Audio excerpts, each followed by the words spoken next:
you want to look at the ones. Okay, welcome everyone. My watch shows 6 p.m. So we'll go ahead and get started. It is Wednesday, March 11th, and we will begin with a Pledge of Allegiance led by Joel Temple.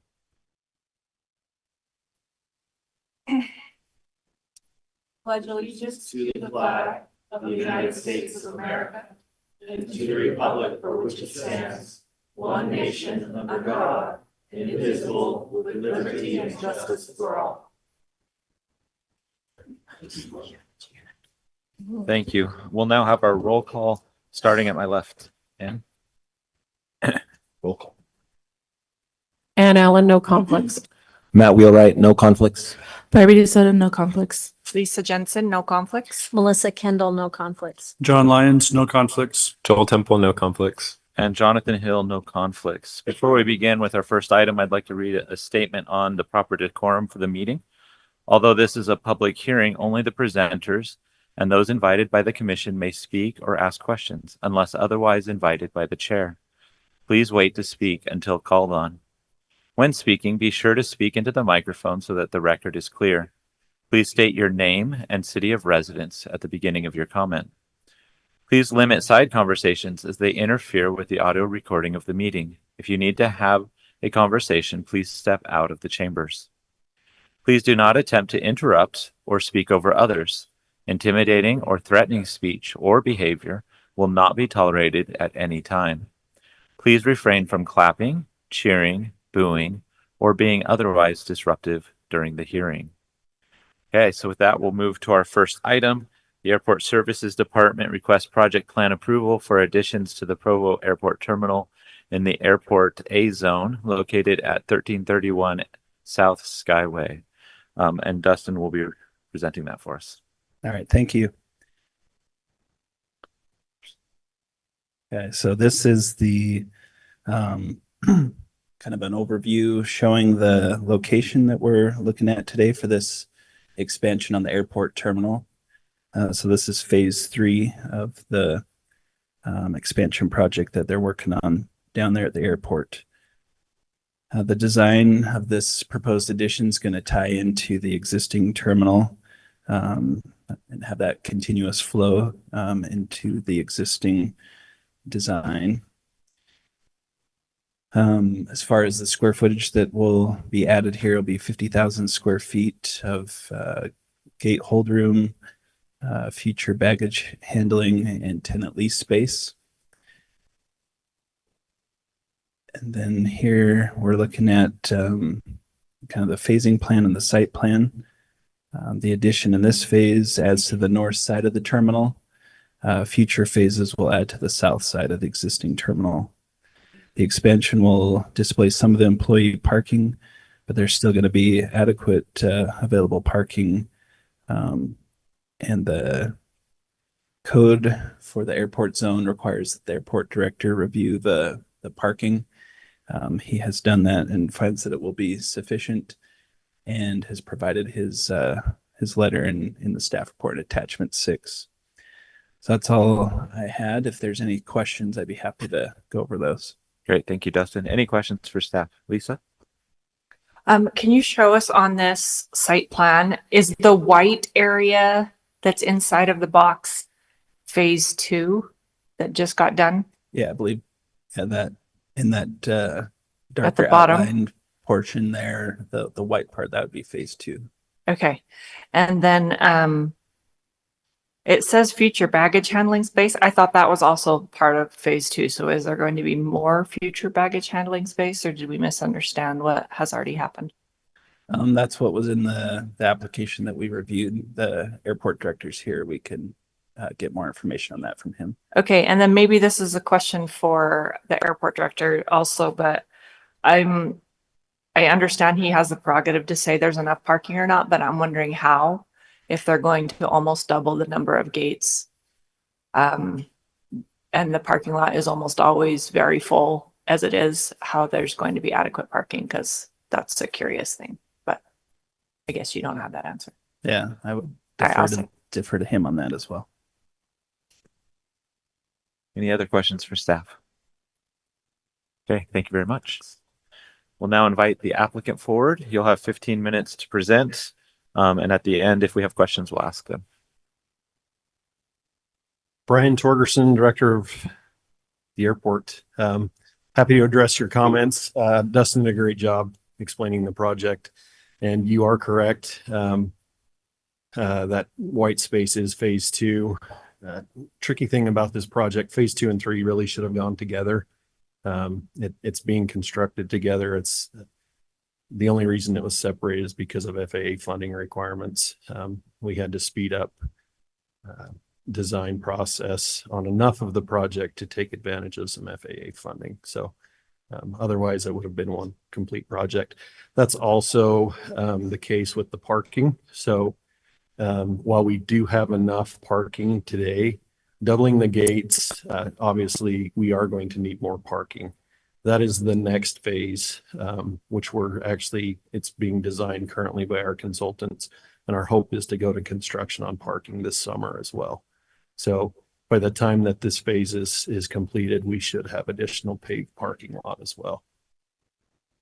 As far as the future baggage carousel, so phase 2 does include what's called a baggage makeup carousel. So once TSA screens the baggage, it goes onto a carousel where then the ground handlers pick it up and take it off to the plane. We've only designed that system to accommodate our immediate need, just because of the cost of that system is enormous. And so at full build out, full capacity of the 10 gates, we'll actually need 2 of those baggage makeup carousels, and it will actually go, and then there'll be some additional TSA screening space required as well. So in phase 2, where the baggage carousel is being placed in this phase, that will actually become additional screening area for the TSA. And then the new baggage carousels end up on what's shown in A, the area of A on this, what's shown on the screen. So, and there will be 2 of those at full build out. The building's being designed to accommodate that future, those future systems, just because of the expense, and we don't need them at this point. We're stepping into that a step at a time. Okay, great. Thank you. Any questions? Yes, John. Yes, I'm curious with this expansion, how do you anticipate the volume of the traffic through the airport to change? Sure. Currently we are at capacity in peak time. So in fact, you may have noticed today, hopefully Breeze announced another route to Raleigh, North Carolina. They had to actually adjust their schedule because we are full at peak times in the morning. And so we're already at capacity on the 4 gates we have. So this additional gates will get us to 7 gates, which we honestly can use today, at least 6 of those in the peak times. But this allows for additional routes, additional airlines potentially. I don't see things happening overnight, obviously, that we are at the mercy of the airlines, really. We would love it if we had another airline show up. But at this point, we don't have any that are talking imminent joining us here at the airport. But certainly Breeze, Allegiant, and to some extent American are always looking for additional gate space. So this should free up opportunities for increased traffic. I guess my question is probably more for the city than for the airport, but with this additional traffic coming to and through the airport, is there additional demand on city services or on the infrastructure that we need to address? Do you know of anything like that? As far as utility services, is that what? Just across the board traffic, utilities, whatever. Yeah, sure. So Public Works has done a great job as far as planning infrastructure on the west side, particularly around the airport. A lot of the sewer projects that have been done had expansion of the airport in mind. Actually, one of the projects that's being constructed currently will bring gravity flow sewer right to the airport, where right now we're on a pump system. And so all of those, at least from a utility perspective, are kind of in place already. Again, I can't speak to any. I know police and fire in their master plans, they have expansion on the west side in their master plans, and so But we have great response time currently with the firehouse. I think it's Station 4 on Geneva Road or 2050 West. Sanitation is pretty small. It's a front load dumpster. We have, as far as police and fire goes, we have dedicated police and fire at the airport. And so we don't draw on your COP or anything like that. So I think most of the impacts have been planned for, and really, I personally don't see an impact to city services. Okay, thank you. Great, Matt? So this is clearly focused on terminals, but I imagine adding gates impacts runway space or something. And I know there are a lot of still smaller personal aircraft that use. Can you talk about what this might lead to in terms of expansion of runway space and things like that, or anything that you're concerned about in the future on runways? Sure. So our runway, 8,600 feet long is our primary runway used for the commercial traffic. We're busy at the airport, obviously. We have 4 flight schools, which makes up most of our traffic. We also have a fair amount of corporate traffic, and obviously the commercial, and by comparison is a small number of flights in and out. Obviously they're impactful. However, as far as our runway goes, and those facilities, we can accommodate 95% of the U.S. fleet. Any narrow body aircraft, which is essentially means a single aisle, single walkway aisle, we can accommodate. However, hot days during the summer, that becomes difficult. And so in our master plan, we do have a runway extension in our master plan approved by the FAA. Now, environmentally, financially, that's a big project. And we're not seeing any need to move forward on that anytime soon. And how I know that it's a flight path, but it's also probably a frequency in terms of neighbors and sound transmission from the constancy of planes. Can you help us understand a little bit more about how that works, or how this changes, or do you manage differently, or do they take off steeper? Like, what's going on as we expand and see more traffic? Sure. So the good thing particularly about the commercial traffic is it's all on a published procedure. And so they're not just flying willy-nilly. They're actually flying on instrument paths, and those paths are out over the lake. And so we're lucky that way that we have a lake for particularly the commercial traffic to stay out over the lake, and really mitigate noise pollution for our residents. I can't say the same for our flight schools. We have seen an uptick in complaints from our residents, and those are things that we're trying to address. While we don't have any jurisdiction over where those aircraft fly, we do have great partnerships that we can work with and try and encourage them not to fly over residents' homes, particularly at nighttime. The airspace in Salt Lake and Utah County is extremely crowded, and we're a popular place to be. And so those are challenges that we're dealing with. The FAA is actually looking at airspace and what can be done to, we have conflicts with Spanish Fork Airport that becomes an issue. And so the FAA is looking at all of those things, trying to make things better for us. You mentioned that there's nobody is actively courting, none of the airlines are trying to get. What would need to happen, or what would happen that would make those airlines more interested in coming to Provo? So right now, demand is not the question. There's clearly demand out of Provo. The thing that we struggle with, and I guess partly to blame the success of our low-cost carriers, Breeze and Allegiant, ticket prices are extremely low. So for American, for example, they don't operate in the same model, obviously, as Breeze and Allegiant. So that right now is the challenge for other airlines coming in, is just ticket prices that people are willing to pay out of Provo. How how do they determine if people are willing to pay it or not? I don't know all of that. I guess they put it on sale at a higher price and people don't bite, then they have to lower it. And See, I assume that's how it goes. However, we have something that's called load factor. It's just essentially how full is each plane.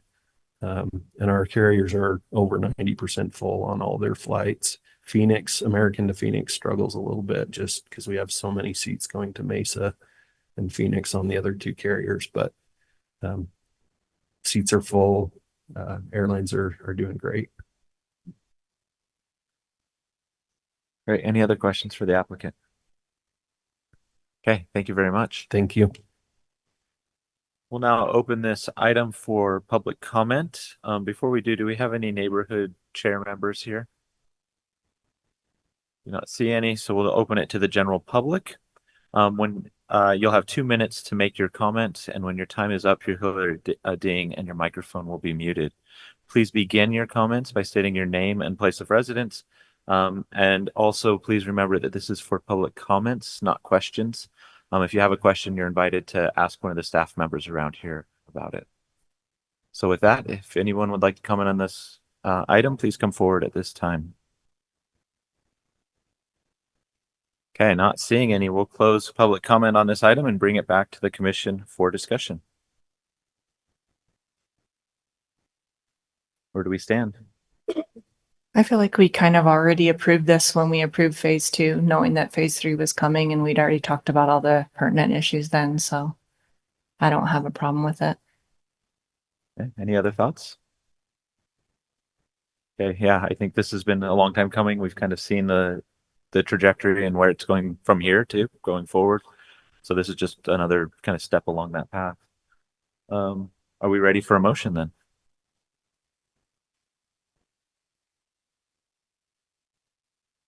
John, you want to make us a motion? Sure. Thanks. So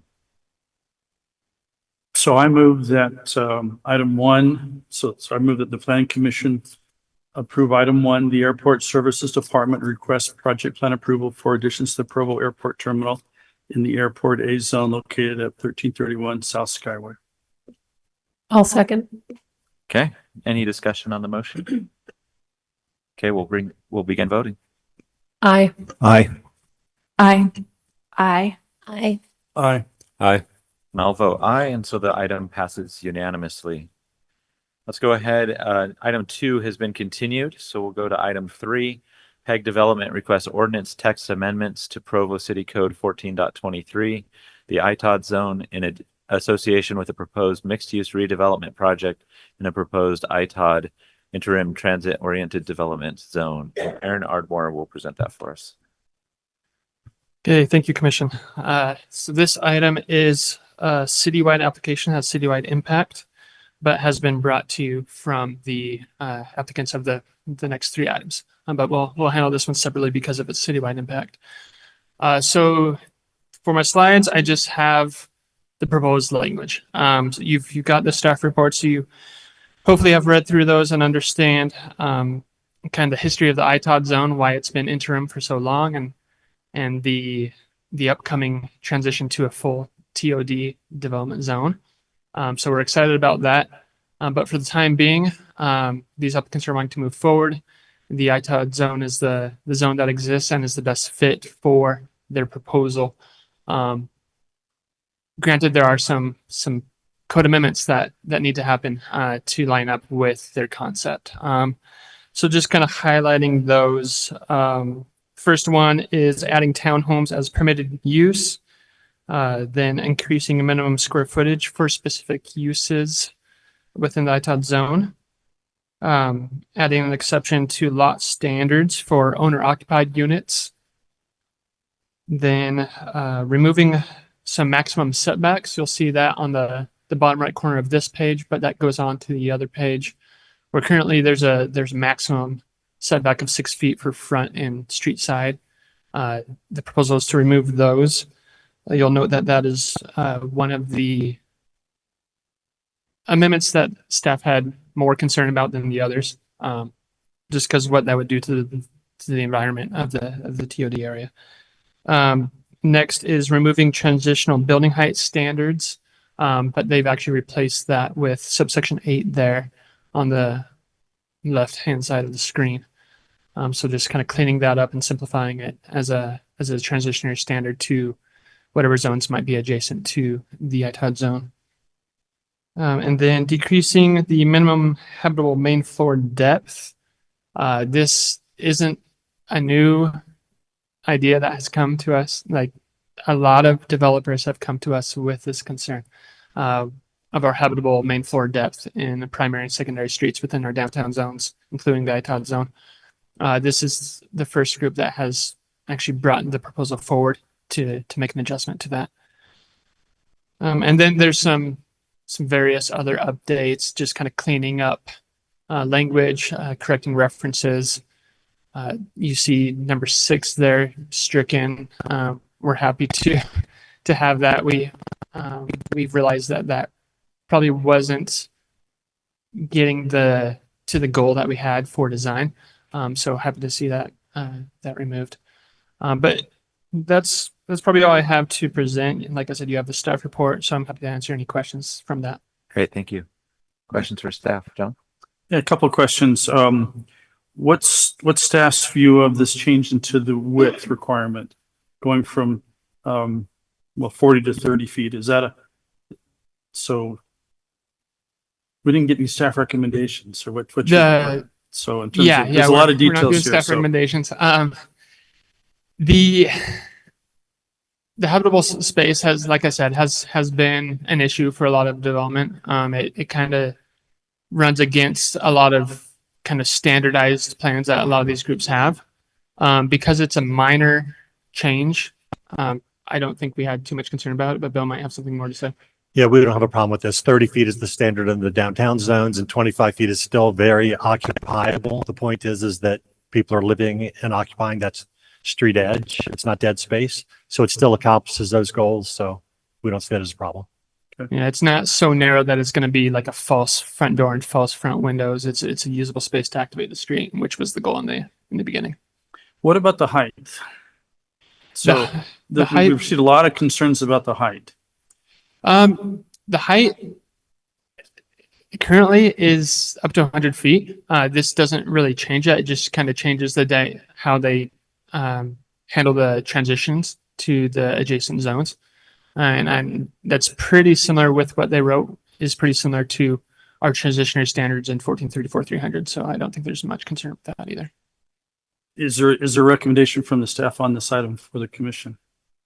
We are no longer making recommendations to the Planning Commission. We just present the report and then let you guys decide. Okay, let's go Matt and then Lisa. So a couple of questions, actually, if I can maintain the microphone for a couple of minutes. But my first is, I think I quoted you correctly a moment ago. You said in reference to the ITOD, is that what we're calling it, or ITOD? Yeah, the ITOD zone. ITOD. You said best fit for their proposal. Yes. I take a little exception. If they didn't have a proposal and we wanted this to be something, is this what we would want?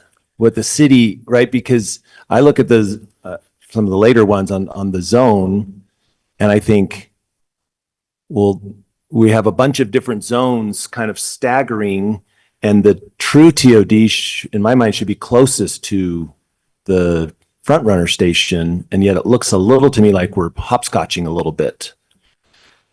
So I want you to think about what you said and say, is that what you meant? Are you talking about the rezone request on the map, or the proposal to change these standards within the ITOD zone? I think they're connected, so I'm having trouble separating them. But I understand your question. I can save this for later, but you said it here, and so I just want to clarify, is this the zone that we would suggest is the best zone for this, or this is the zone that's best accomplishing what they already want to propose, and we're making changes to it? Let me answer that in two parts. I think one, to handle it separately, no, we would not be coming with proposed amendments to the ITOD zone, because in the coming months, we plan on replacing the entire chapter with the replacement of the entire Title 14. And we're moving to a form-based TOD zone. So I don't think we would spend time amending the ITOD zone, knowing that's going to be replaced. I think the other question I'll handle on the next set of Next items. section. I think Okay. that would You make can more start sense. thinking about that. Yes, thank you. Okay. So I guess that prompts another question. So why are we doing this now? If we're about to redo all of this chapter, Yes. why are we here now? Because the Title 14 amendments haven't come forward, but this development wants to move forward. We've been working with this applicant for 18 months or something like that, and they don't want to wait for the new ordinance. Okay. They'd like to move forward. Okay. Then one other specific, can we go, I think it's probably the next page. I don't know who has the clicker. The transitional building height. Yes. I think the intent of this is to speak to existing landowners, probably single-family homes, so that we don't put a 4 or 5-story building right next to them. So I have some concerns about why this is going away. Can you speak to what the intent is, maybe, and what will happen as a result, which I think is you can put a very tall building right next to a single-family home. I don't think that's the case still. Okay. I think the intent was to, as you get to the edge of the ITOD zone, you've got a lot of single family zoning, RC zone, R1 zoning. So the transitional building height was there to kind of make that a softer transition. I think what's been offered in subsection 8 provides that same exact thing.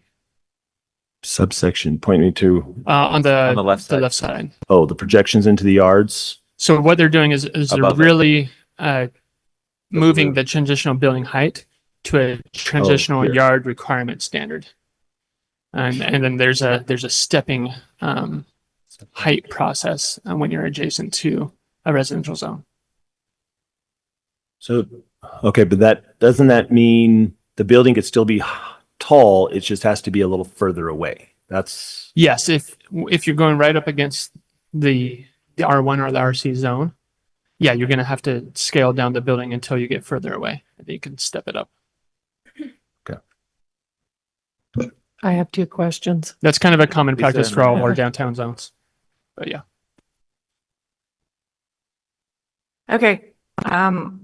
So these requirements are going to be so temporary. It feels like we're almost making a specialty zone, I think a little bubble zone. I think you've hit a great point.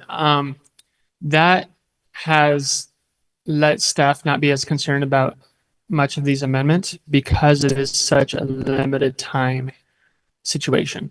That we don't see a lot of new redevelopment happening in the ITOD zone in the next few months because we would have those applications by now.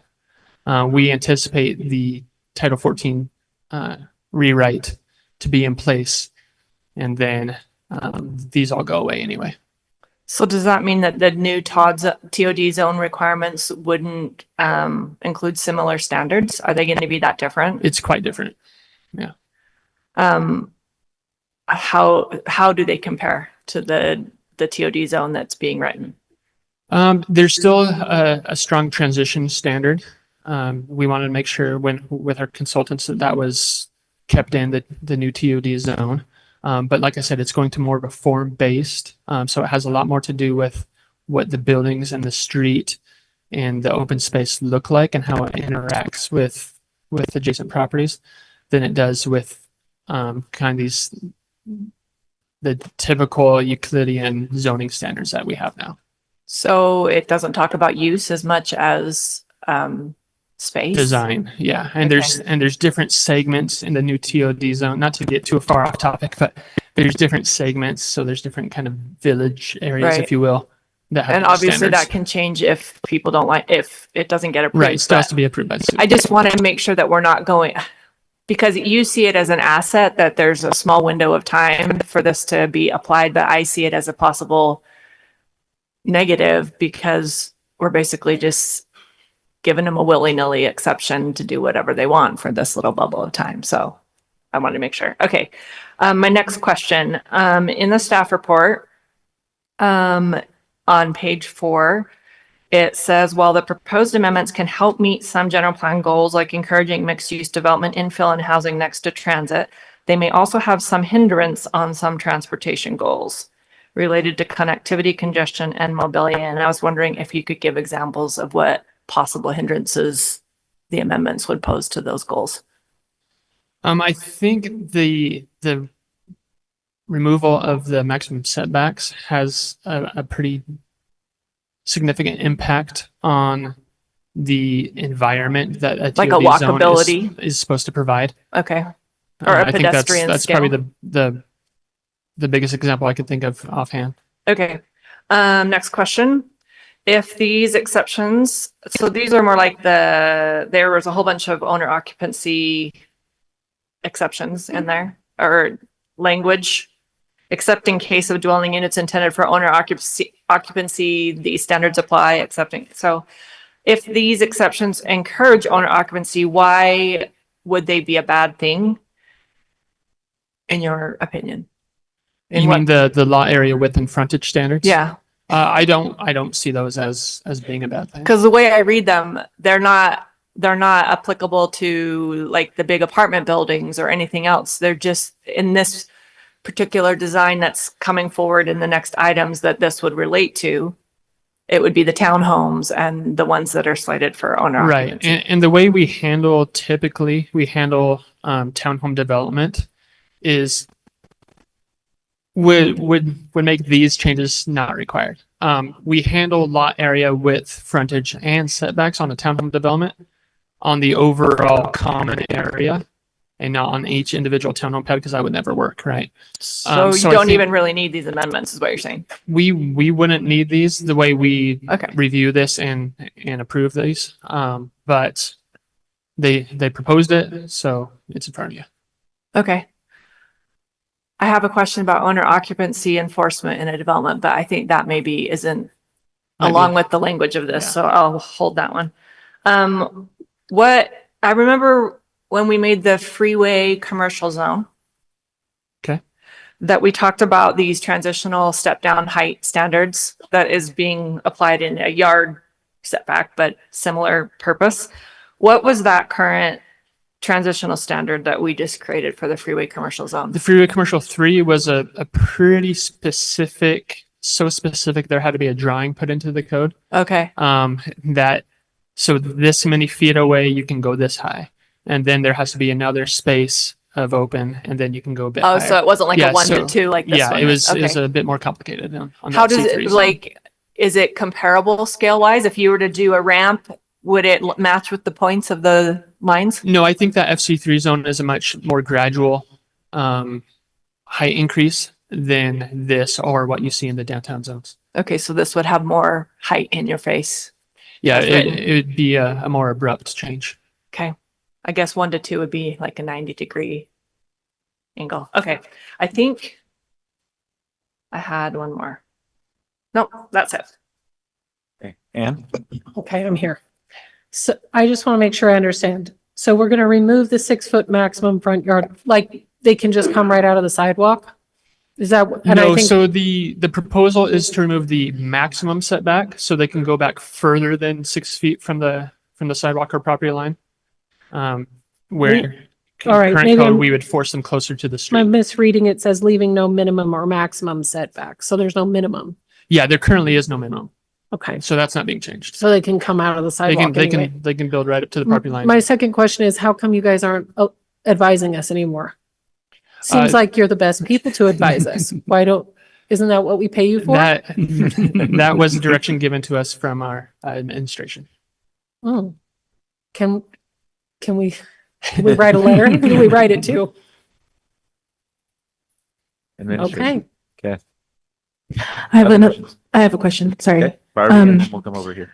Yeah, I'm wondering, maybe this, I guess for informational reasons, if this applies here or in the rewrite that you're talking about.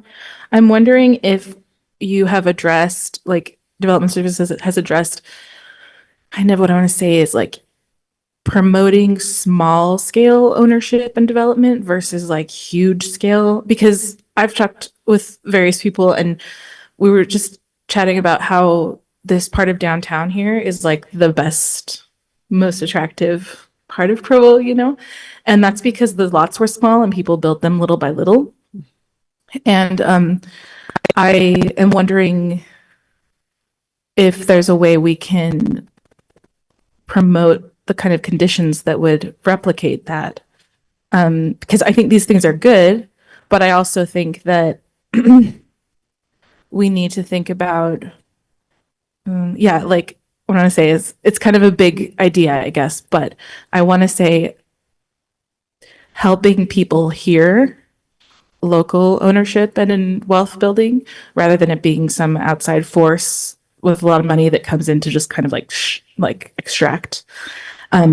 So you're talking about a lot about like the scale of development. Right. And if along with these things, which I think are good, because it makes it more walkable, it makes it more flexible so that people can make it what they want. And I think that's good. That causes it to be more unique. But I think something that encourages this, also encouraging smaller lot sizes. Like I was looking at the parcel map and the lots are like 0.2 something size, some of those buildings, and they're really nice. So I'm not saying everybody's going to build that, but I think that kind of development is what gives it a mixed use place, its texture, in addition to all the other housing types, hopefully, that would exist. So I'm wondering if that's been addressed anywhere. So Commissioner, that's actually been some input we've been getting recently from citizens, and is a great topic that we should study with the Planning Commission, because it certainly is relevant and helpful. That hasn't been taken into account with these amendments in this application, but it is a discussion we should have, especially if we want those types of principles to be reflected in the new ordinance. And I think the only piece that hits on that idea is this section in the middle on your screen now, which in my staff report, I kind of alluded to, there's some concern with that, is we're going from a 2,500 square foot standard from where it changes from a permitted to a conditional use. That's being asked to be bumped up to a 10,000 square foot standard. So again, that scale is being expanded greatly with this proposal. Yeah, that's the only thing that I actually had a problem with out of all of this. Okay, John and Joel. Joel first. I don't know that I necessarily have a ton of issues with the language. Probably some pieces here and there. I think more procedural. We've been turning people away from pro zones, and it feels like we're writing a pro zone. We're rewriting a zone that's only going to be used by this applicant for 3 months before we change everything else. It feels a little strange to me. Any applicant can bring a code amendment, I guess, but it does feel a little bit like we're writing a pro zone for this application. I do have some questions on some of the amendments.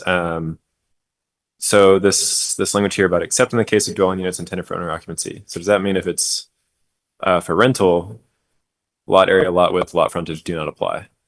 If I'm intending to build a for rental unit, I no longer have to address any of those.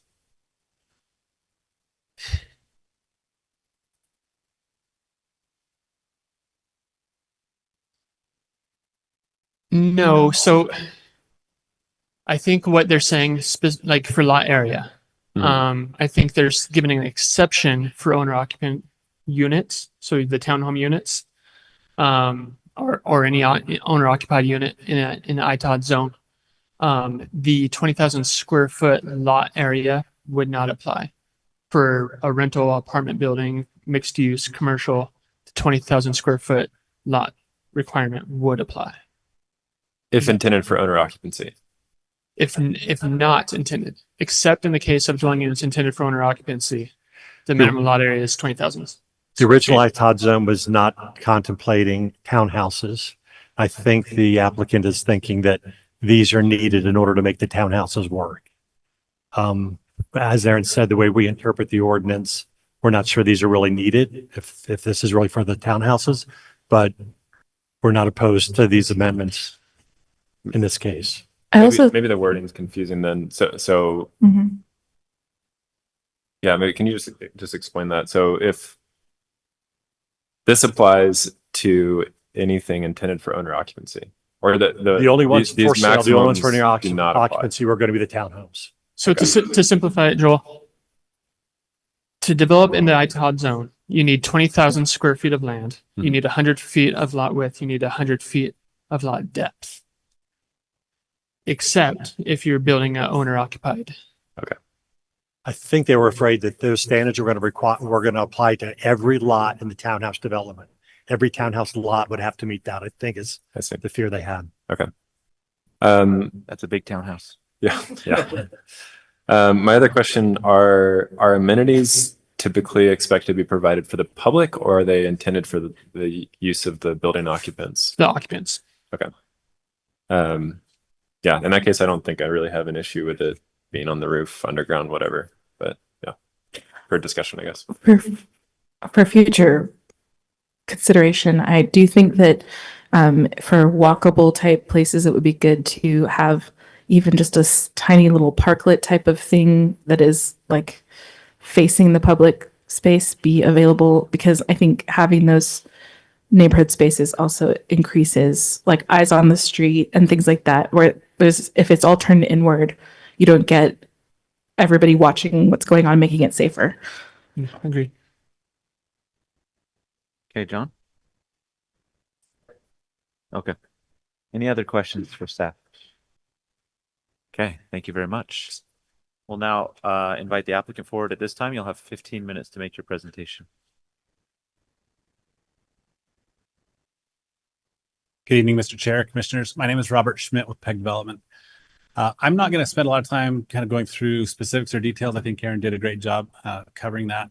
I will just say, as a developer, sometimes we have a really hard time, when dealing with a zone that is outdated, that needs updating, and yet from a time perspective, we have time constraints where we need to make decisions and plan and be able to move forward. And so the spirit of this amendment, this proposal, is really to facilitate a high quality opportunity within the city of Provo at the end of the day. And we think we've done that. Our attempt here is to really facilitate what will come next on the agenda.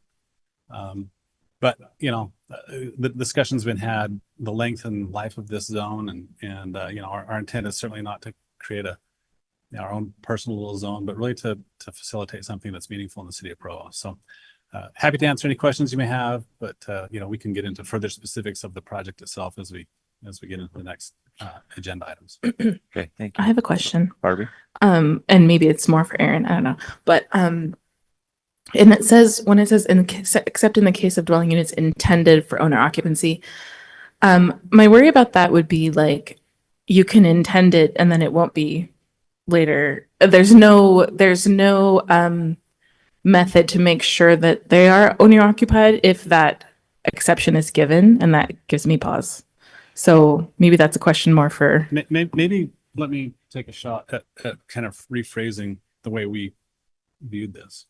Every lot in the project must abut a public street or a private drive. Now, the reason we put it that way was specifically for the townhomes. Townhomes, for example, if the townhome is required to abut a public street, well, now it has to be a public right of way and the city has standards for public right of ways. Standard widths, standard cross sections, curb, gutter, sidewalk on both sides, 50 feet. I don't recall what the minimum is in Provo. But in a townhome development, we want the flexibility to maybe provide a 35-foot street with sidewalk on one side. That's a fairly common practice in townhomes. But we can't do that if it's a public street. So we need the flexibility. So our point is not to provide some exclusion or anything like that. The intent here is really to say, look, all of our lots, every parcel in our project will abut a public street. We just need the flexibility for owner occupied units, specifically townhomes, to be able to have private drives and be exempted from public right of way standards. Does that make sense? Okay. Other questions for the applicant? Okay. Thank you. Okay, so now we'll open it to public comment. Do we have any neighborhood chairs here to speak on this topic? Okay, please come forward. You'll have 3 minutes to make your comment.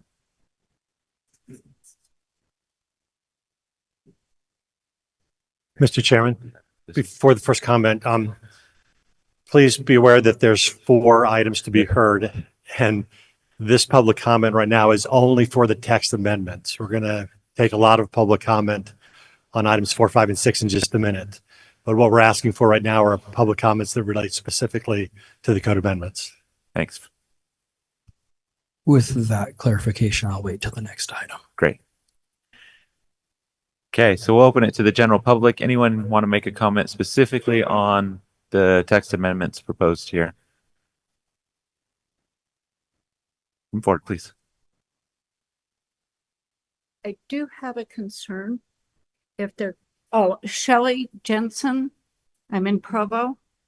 And when they're talking about being able to have people walk out onto the street, what is their proposal for ADA, which is getting ignored a lot in Provo? And it needs to be addressed. I am handicapped. A lot of times I'm in a mobility scooter, and it is a very big issue with having people on the side by getting doors slammed into you. Great, thank you very much. Any other comments on this item here?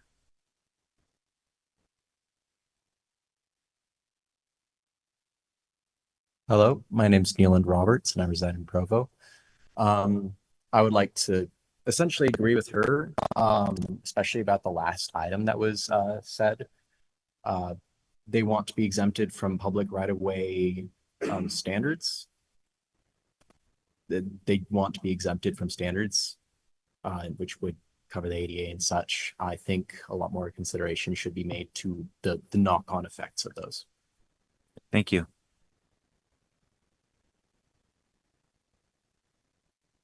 Okay, last call for comments on this item. Okay, not seeing any, we'll go ahead and close. Yep, I saw him.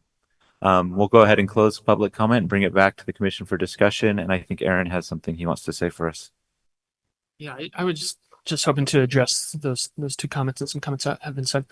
Whether it's a public street or a private street, city standards, including ADA standards, will be required in any development within Provo City. So rest assured that those things will be reviewed and accounted for as if all these things get approved and they come back with project plans. Great, thank you. Okay. What are we thinking on this item here? I think in my mind, this is large, it's complex. There's a lot of edits. I don't think our recommendations are going to be straight up, they're all great or they're all terrible. It's going to be somewhere in the middle. So I'd like to kind of break this up. So if you guys are okay with it, I'd first like to address the issue that Joel brought up about, kind of matter of course, do we want to consider kind of what ends up being kind of a pro zone or a special zone for this topic? And then if we are willing to take it up, we can go item by item and talk about what we think about each one. So just, I'll propose a straw poll then. Are we willing to consider this, or do we think this is too much of a special zoning situation that we shouldn't look at? So let's take some discussion before we do the straw poll. I think that it doesn't become a special ask if the changes that we approve are things we would approve in a TOD zone. And so, so it's more about our mentality. Yeah, I think I don't have a problem hearing it. We may still say we don't like it, but I think that we are going to, if we review it with the mindset that what do we want to see from here on out, then I don't think we're giving it, like Matt was saying, that we're not giving it special exception and we're not creating a pro zone. We're going to address the ideas and whether we would like to see that continue on. Because I wrote some notes that relate to this. So will reducing the setbacks inadvertently make these home ownership opportunities less desirable to own? There's only a few of those, but a 0-yard allowance would reduce the pedestrian scale of the space, which is kind of contrary to what we want to encourage in the area. But then the wording of the ITOD zone purpose, it says that the intent or purpose of the ITOD zone is to provide dense housing in close proximity to community services. So if there's things in here that provide dense housing in close proximity to community services, then that's a standard or an allowance that I would support because it meets the intent of the zone. Those are good thoughts. Other thoughts that we have?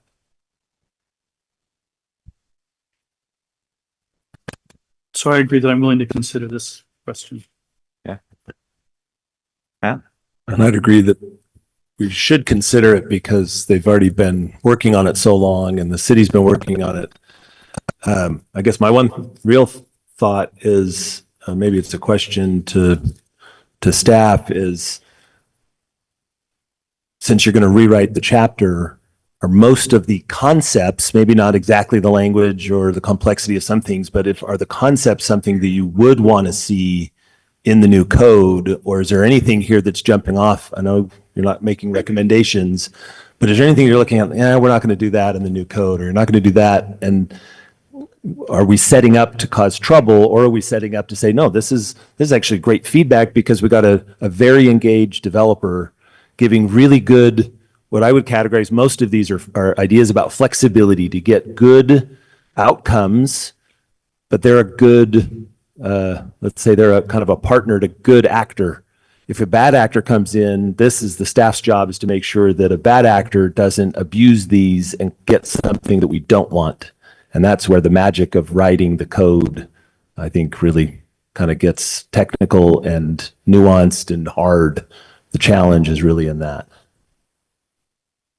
Okay, so I think the consensus here is, yeah, let's go ahead and hear it. Let's try to separate it from the specific development, make sure it's good ideas that we would want to do that might actually improve the code if it never changed, for example, or if the code rewrite gets bogged down in something, is this something we're happy to live with for a while kind of thing. Anyone disagree with that? Okay, let's go ahead and dive in then. So in section 20 here is the first set of changes. The two main ones are they're going to add single family dwelling attached, which is essentially code language for townhomes, as well as, I guess, condos as well, right? Those kinds of things. And then we've got the square footage changes, moving it from 2,500 to 10,000 for the minimum or the maximum square footage for these uses without having a conditional use permit. So what are our thoughts on these specific changes here? My feeling on the first one is I don't think we would put that in a TOD zone. I think that we've talked about transit oriented development being high, like tall and very dense. And I don't think that townhomes, though they seem desirable for this particular project, that's one of those things that I think is more specific to the project, but not specific to the TOD zone that meets the goals of the TOD zone. So something we wouldn't want to see. I wouldn't put it in there if that's what we're gauging it on. It's not applicable. Other thoughts? But does it meet other goals of the city to get more homeowner occupants? Absolutely. However, they could apply for a different zone if they want to do a townhome. But I don't think it's the goal of the TOD zone to introduce those housing types. So we either need to say this isn't an appropriate place for a TOD zone, or this isn't an appropriate project recommendation for a TOD zone. That's my feeling, is that doesn't meet the description of what the goals of a TOD zone would be. Matt? I think that's insightful because if you look at the history of TODs, like Salt Lake, everywhere the S line showed up, they've wrestled with how to make a TOD actually move the needle on housing and on density and on parking. Honestly, what you just said just makes me think about Aaron's comment. ITOD, best fit for their proposal. I don't think that's what we're trying to accomplish, but so I'm with you on that one. And on the 10,000 square feet, that is a huge jump. There's a reason it was 2,500 before. Going all the way to 10 seems, from my point of view, almost irresponsible for us because it's such a huge, like, we haven't even tested any of the middle ground. That seems a little excessive. My question on that is, what does that include? Like, if you said only 2,500 feet, does that mean you couldn't have a large restaurant or a movie theater or a Target in a TOD zone? If it was 2,500 was the limit? Well, I think it just becomes conditional use. Okay. So, So it's still allowed. It just skips a step.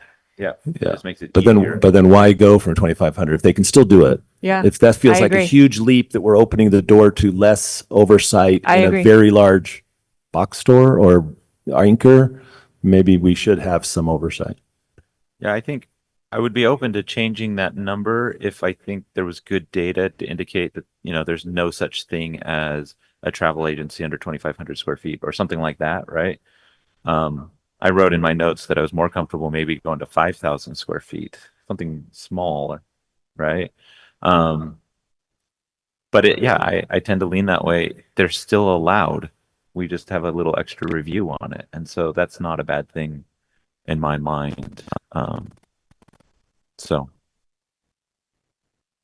other thoughts on kind of this section of the code?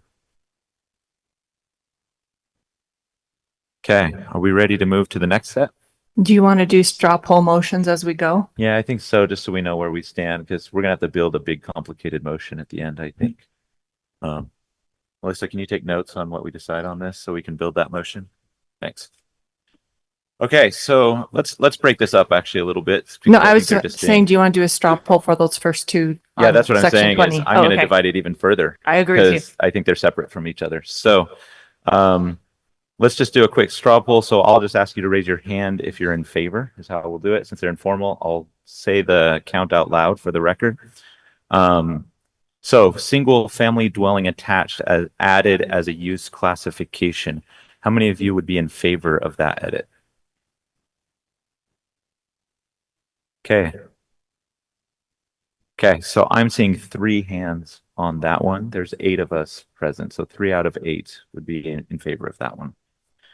And then the second set about moving the square footage, how many would be in favor of that one? Okay, I'm not seeing any hands on that one, so everybody would be opposed to that edit there. Okay, any comments before we move on to the next one? Okay, let's go to section 30. I think these can be grouped together quite well. Essentially, should we make exceptions to these standards in the case of owner occupancy criteria here? I have thoughts on this one as well. Okay. I think in light of the fact that staff said these would be unnecessary for the particular project, that it would also be something we wouldn't need to mess with.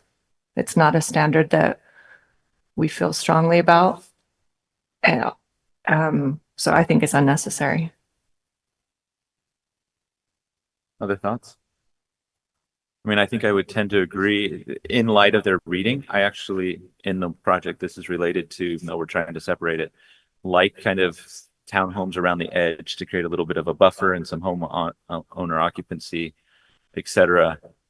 My worry, I think this fits into I think what Matt was talking about earlier about, it might be fine here, but I think it could be abused, right? Because it basically says, if you're going to sell this thing, you can do whatever you want, kind of thing. And I don't like that. I think it's dangerous. Intend to sell, not even actually sell. Yes, intend to sell, right? Or sell to someone who ends up renting it. And so I think that's an issue. One part I do like, and I'm totally fine with, is each lot or parcel of land in the ITOD zone shall abut a public street or private drive. I'm totally fine if it's up front to a private drive. That's true. I agree with that. As do I. Now, I do wonder, in the light of the townhome thing, where the city's reading it as kind of the development area, not each individual townhome lot, right? Which do get parceled out. Is there a way we could clarify this language to highlight that it's more of about developments or buildings? Aaron, do you have any thoughts? It seems like each lot or parcel of land already kind of leaves that. Like the parcel that's being developed needs to be over 100 feet wide, right? 20,000 square feet. That says it on it that feels like one. it already, Does it say it on the front one though? It says minimum lot area. But wouldn't they be subdivided if they were townhomes and therefore they would all be their own lots? So if you interpreted it strictly. Yeah, I think that's the crux. That's why they made this edit in the first place, right? Yeah, I think there's a difference in how you could read the code and how we apply the code. So I think there could be some wordsmithing that we could and should do, and are doing in the rewrite. But for this proposal, I think if we are going to amend it, we could propose clarifying that difference. So just matter of procedure, how would we do that as a commission in our recommendation? Would we just say we recommend that this be addressed to account for? Yeah, because this is a legislative decision, I would just fall into your recommendations to the city council. Okay. Yep. Sounds good. Do we have any specific recommendations we would do there? I mean, part of this is we decided we didn't like single family dwellings as part of this anyway, so maybe it's not as much of an issue. It becomes a moot point. 5 out of 8 of us didn't Yeah. like it. Right. But I think that means that's going to be our recommendation in the end. Barbie, thoughts? You look like you have thoughts. Sorry, can you explain them to me again? You said we don't like single family. Well, we For talked this- about this item here. Since we Um, straw single poll family said that we dwelling didn't think it attached. should be in a TOD zone. Oh, yeah. So therefore, that is the reason for this change. So maybe it's a moot point and we don't need to do it. Any Although I thoughts did there? like that you say the private street frontage is a good phrase to amend for them. Okay. I agree with that. So I'll propose a straw poll on limiting the recommendation to the private drive addition in this section. How many of you would support that recommendation? I'll raise my hand. Sorry to clarify. Of the edits, only push forward the private drive. Yeah, so strike out the red part and add the private drive, but Okay. not recommend the accept clauses. But of course, we're just recommending to city council. Okay, so how many of you would support that as our recommendation? Okay, and I'm for that one too, so that one is unanimous. Okay, paragraph 70. Removing this maximum distance from the curb, I think is what this one is referring to. Sandy, can you move to the next slide?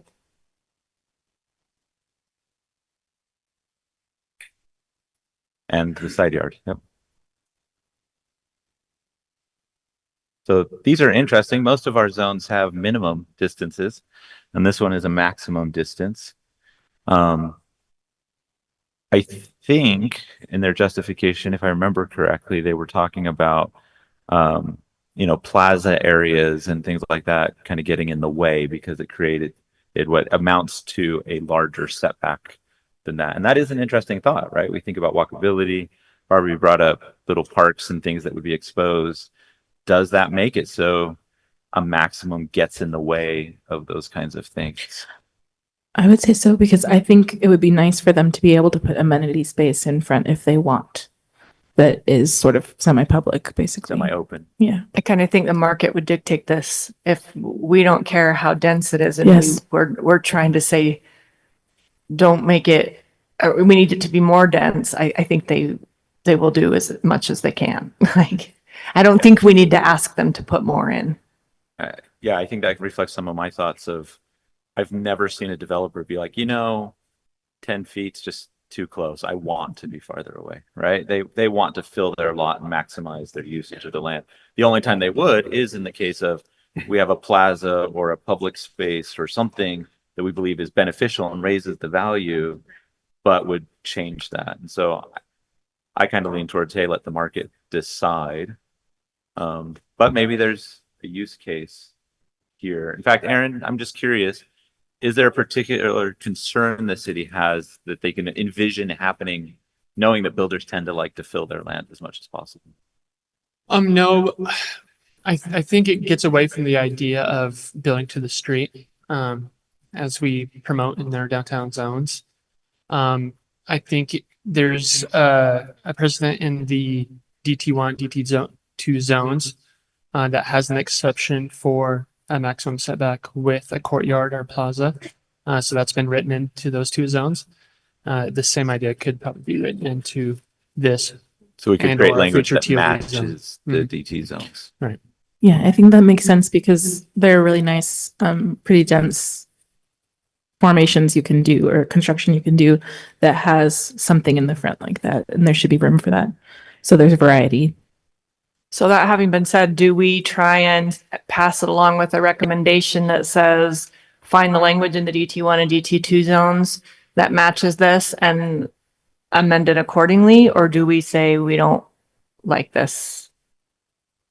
Or we don't have a problem with it because the market will dictate it? Like, how do we forward a recommendation for this? Matt? My concern is I think one of the things this maximum includes is parking off street around the perimeter, which we would never allow in a TOD. Just looking at the way the parking section 14.23.120 is written, I think a different, if we allow this, which I'm in the concept, what we're talking about, I think is great. Yes, a little more flexibility, the ins and the outs, that's what makes it interesting. But if you don't address the parking, I think we've opened the door to something bad. I think we can say that maybe keep the maximum unless it's for amenity space or something. Yeah, I mean, the nice thing is since it's a recommendation, I think we can just state these kinds of things, right? Like, we do want flexibility for things like plazas and things like that, but we don't want parking to be part of that. That's our recommendation. Figure out the wording, whether it's the DT wording already does that or something new kind of thing. We comfortable with that recommendation, or is there a nuance, change, different option we want to consider? Let me restate your recommendation. So we're talking about the first two that remove the 6-foot maximum front and side yards. And we're saying instead of that, keep the maximum unless it's used for amenity space, and city council can figure out how they want to word that if they agree with us.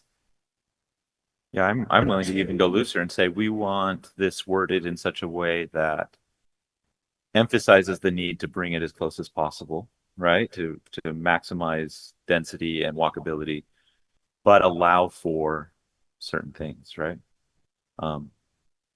Which maybe is that maximum, I don't know. I think the way I've seen this written in other codes is that a percentage of the facade of the building has to be within some feet of the sidewalk.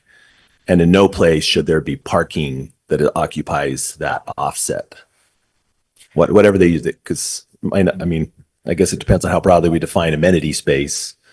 But a tree, if they're going to pull it back and put a specimen tree, awesome. I'm in favor of that, right? It's more walkable. It'll last a very long time. It adds value. We just don't want parking. I think it should be like we should just say no parking, not, I don't think that the facade, because I'm thinking of places that I've walked by that are really lovely and it'll be like a courtyard with a garden and apartments around it. And there's not necessarily touching the. I agree with that, but those aren't TODs. Those are That's where I keep getting stuck. We were saying this is a TOD. This is a transit oriented development. That means transit should be at the heart of what we're trying to accomplish. And we're dancing around that in front of you. I totally agree with your comment. I still. But those aren't TODs. I don't mind having a little park plaza though in the middle. Is that what you're saying? Like to have a Yeah, little I just mean bench being space? too specific about the facade is, I think that's too specific because no, I'm thinking about something I saw in Paris actually, and it's very transit oriented. So, yeah, I think that language about the facade would preclude something really nice that would be still very dense and still very transit oriented, but maybe may make a space that's more welcoming for families. And, you know, there are certain things that we want. Yes, we want to transit, but we don't want these places to only exist for people to live there for a year or two and then leave. Like they should have things also with what space there is that add a lot of quality. That's all I'm saying. Okay, so how would we word our recommendation here? What would we say? Maybe keep the maximum, and our goals are to encourage amenity space and discourage parking. That's very vague, but accomplishes what you guys have said. I think it's very doable as a recommendation. How many of you would support that recommendation? Okay, that's everybody again. Okay, our last section kind of bridges here between section 70 and section 95. So they are recommending that we remove the transitional building height requirement and instead replace it with a transitional yard requirement. Now, I do have one clarification on this. I should have asked it earlier, but the way I'm reading this is that any building over 20 feet only has to be 10 feet back. Am I reading that right? So it could be 100 feet tall and 10 feet from the boundary. Because it says this last sentence is where I'm looking. Buildings over 20 feet high shall be set back at least 10 feet. I think that's your baseline. I think the first sentence, Precludes that one. yeah, I think the first sentence gives you the transition that you're looking for. I think the baseline is the second sentence. So why does this second sentence need to be there? Isn't that implied in the 1 to 2? I Yeah, didn't write because it. it already is a 1 to 2 right there. I Yeah. recommend to the legal department to strike the last sentence for it is redundant in its redundancy. What if are there any cases where we allow less than 10 feet in this zone? Because I'm just wondering, is it already accounted for the fact that your minimum setback from a side is 10 feet? Maybe we can just leave that alone because we agree with the language because it agrees with itself. Yeah, I guess that's Because true. my comment on it is that it's actually a very steep setback. Like I was asking in my clarifying questions earlier, compared to the freeway zone, that's very low growth. Shallow one. This yeah. one's very steep. And so I actually don't have a problem with the way they've written it if it's not townhomes that are being, juxtaposed. Like, because I think a more appropriate ask would be to ask for townhomes in a section of this property to be zoned for a place that allows townhomes, for example, and then have the TOD zone start there. And so then my height would set back from this intermediate housing that wasn't a single family house because that shouldn't be adjacent to the TOD zone. I guess though, if it could be possible. Yeah, I think it's too steep if there's not something in the middle. I think that maybe it needs to be 1 to 3. Well, other way around. Which one makes it lower? 1 to 3? 2 to 2 would be a 45 degree. This is 60 degrees going up. Okay. Right? So the 2 to 2 would be 45 degrees. 1 to 1 is 2 Yeah, to 1 to 2, 1. is it not? Yeah, that is correct. But 1 to 3 would be even steeper. So I just think when you consider, I don't know. You'd rather have 2 to 1, 2 feet.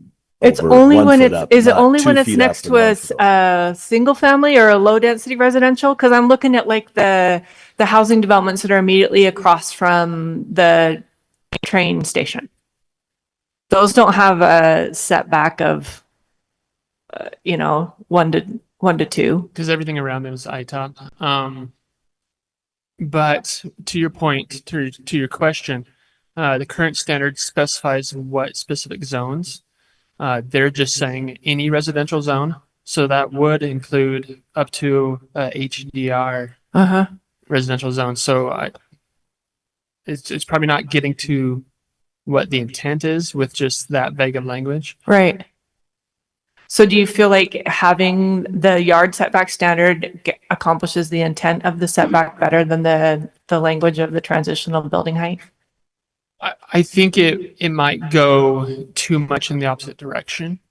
Like I said, Letting it be too steep, too fast? You wouldn't expect that transition to be required against the MDR or HDR zone, but the way it's written, it would have to be. Okay. Yeah, if you look at what's being scratched, the transitional building height actually has more specific application to which zone it can abut and have to have it apply.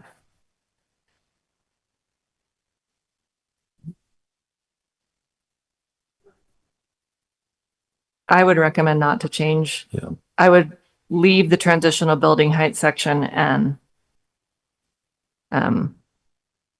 Because then it's not applied straight across the board. It's applied to the ones that would need to be applied. Once again, that was an ask that was specific to the project that is being presented. Or do you add the language to this proposal across the street from RC, R1, R2, Pro R zones? Then this buffer applies. It would still be a very steep incline, so it would rise really quickly. Yeah, I guess then it's just not applicable to MDR. Yeah. Could you add that? Could you add the RC, R1, R2, but also make it 1-to-1, not 1-to-2? If we're going to make a recommendation. Looking ahead, there's a very small stretch of the property line where this is actually an issue. But I also feel bad. Those people have lived there probably a very long time. They've never even dawned on them that there would be anything within 100 feet. And if it was only going to be, 2, maybe 3 stories. And now we're going based on this 100-foot maximum. That's a really tall building to see out your back window. Which is kind of why I like having the transitional building height wording the way it is. Right. That provides a different buffer than a distance without structure. So something I just looked up, just because I think sunlight matters. The sun on the winter solstice in Provo is 26.5 degrees above the southern horizon. So if it's rising faster than that, you are shading properties all day long, kind of thing, to the north of it, right? Orientation matters. But I think for me that creates a concern with that kind of steep incline there, because 60 degrees is much higher, so you're going to have a long time in the winter where you just never get light all day. So if you did 1-to-1 and you assume that there's a 30-foot yard setback, that will overcome that 45 degrees that largely becomes would. 26, like that would take care of it. Yeah, especially because life's about compromises, and if there's a short 1-week period in the winter where it doesn't really get light, it stays shaded, that's different than a lot of time of the year, right? So we are back to recommending it, but changing it to 1-to-1 and adding the zones that it applies to as in the transitional building height section. So tell me again why that's better than just keeping it the way it is. 1-to-2 rises faster. No, not the way it is, the current. Oh, yeah, I agree with you. That's what I would do. I just think it's simpler. So I would just keep where it is and not try to. If we were to pass something along, we would say, because we think this is too steep, we recommend it, That's fine. leaving it the way it is. Yes.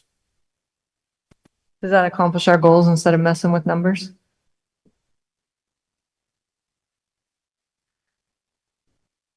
Should we take a straw poll on that one? Leave it the way it is? Okay, how many would support a recommendation to leave the text as currently found, rejecting the requested edits? Bill, thoughts? No? Yeah, I see benefit to a transitional zone. I guess I also see it feels a little bit counter to ITOD. So yeah, I'm not sure what that balance is, and maybe the new code rewrite strikes it, but yeah, I don't know that I really lean strongly either way with the current writing. I think I fall on the same one. I was trying to debate how I'd vote, but I do think it's just too big of a task for something with too little of impact, kind of thing. I am open to other ideas about the best way to transition these things, but so that would make it, well, Joel, which way do you want to go then?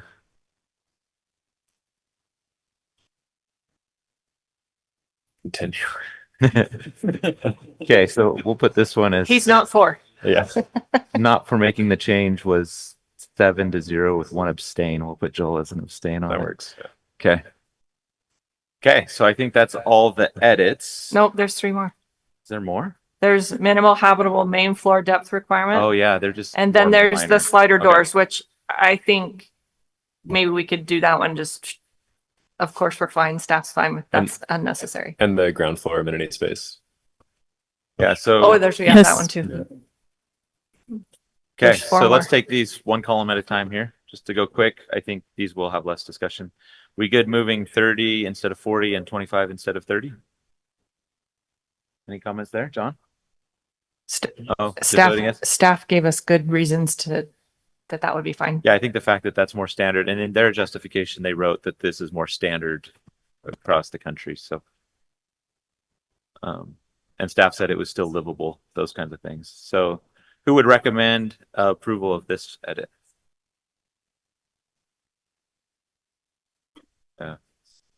And You would Matt, recommend this? and you good with these edits? Awesome. So that one's unanimous. And then striking item 6 about sliding doors. Let's just take the vote. Everybody in favor of striking this one? Unanimous on that one as well. And of course, the numbering just follows with that. And then 50% of required recreational amenity space may be located outdoors, removing at ground level. I love rooftop public space. I think that's an awesome idea. That's fine. So, okay, who would be in favor of that edit? Okay, that's everyone on that one as well. Boom.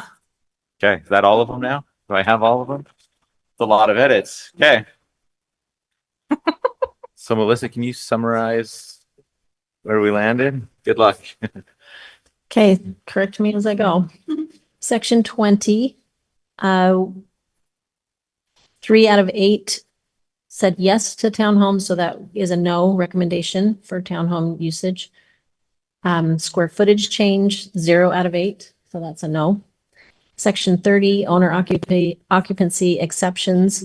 The recommendation is that we not accept the clauses, and that was unanimous.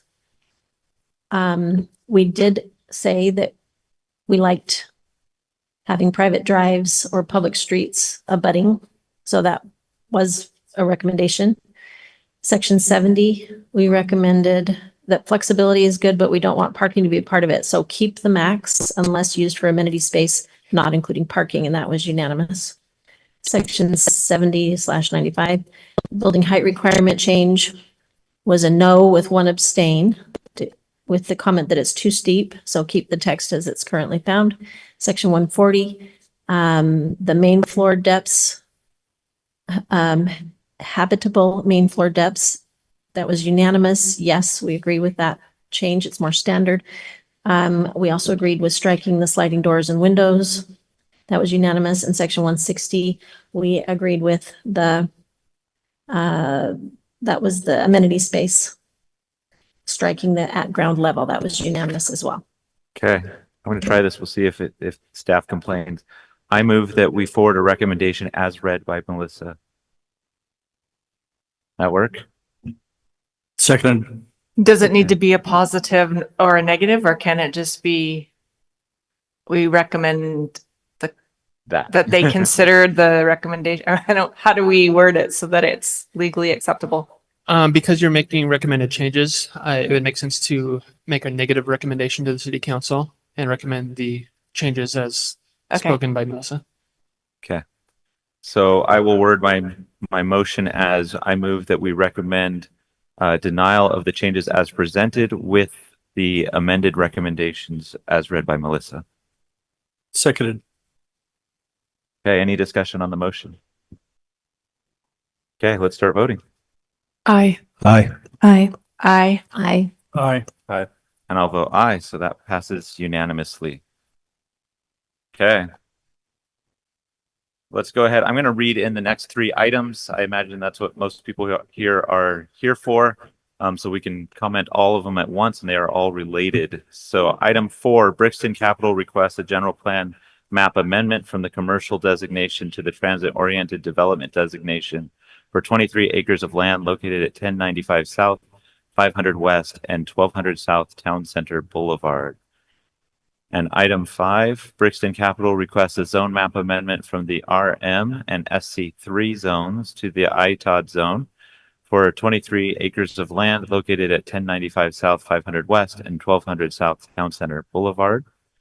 And item 6, Brixton Capital requests concept plan approval for a mixed-use redevelopment project over 23 acres of land in a proposed ITOD zone located at 1095 South, 500 West, and 1200 South Town Center Boulevard.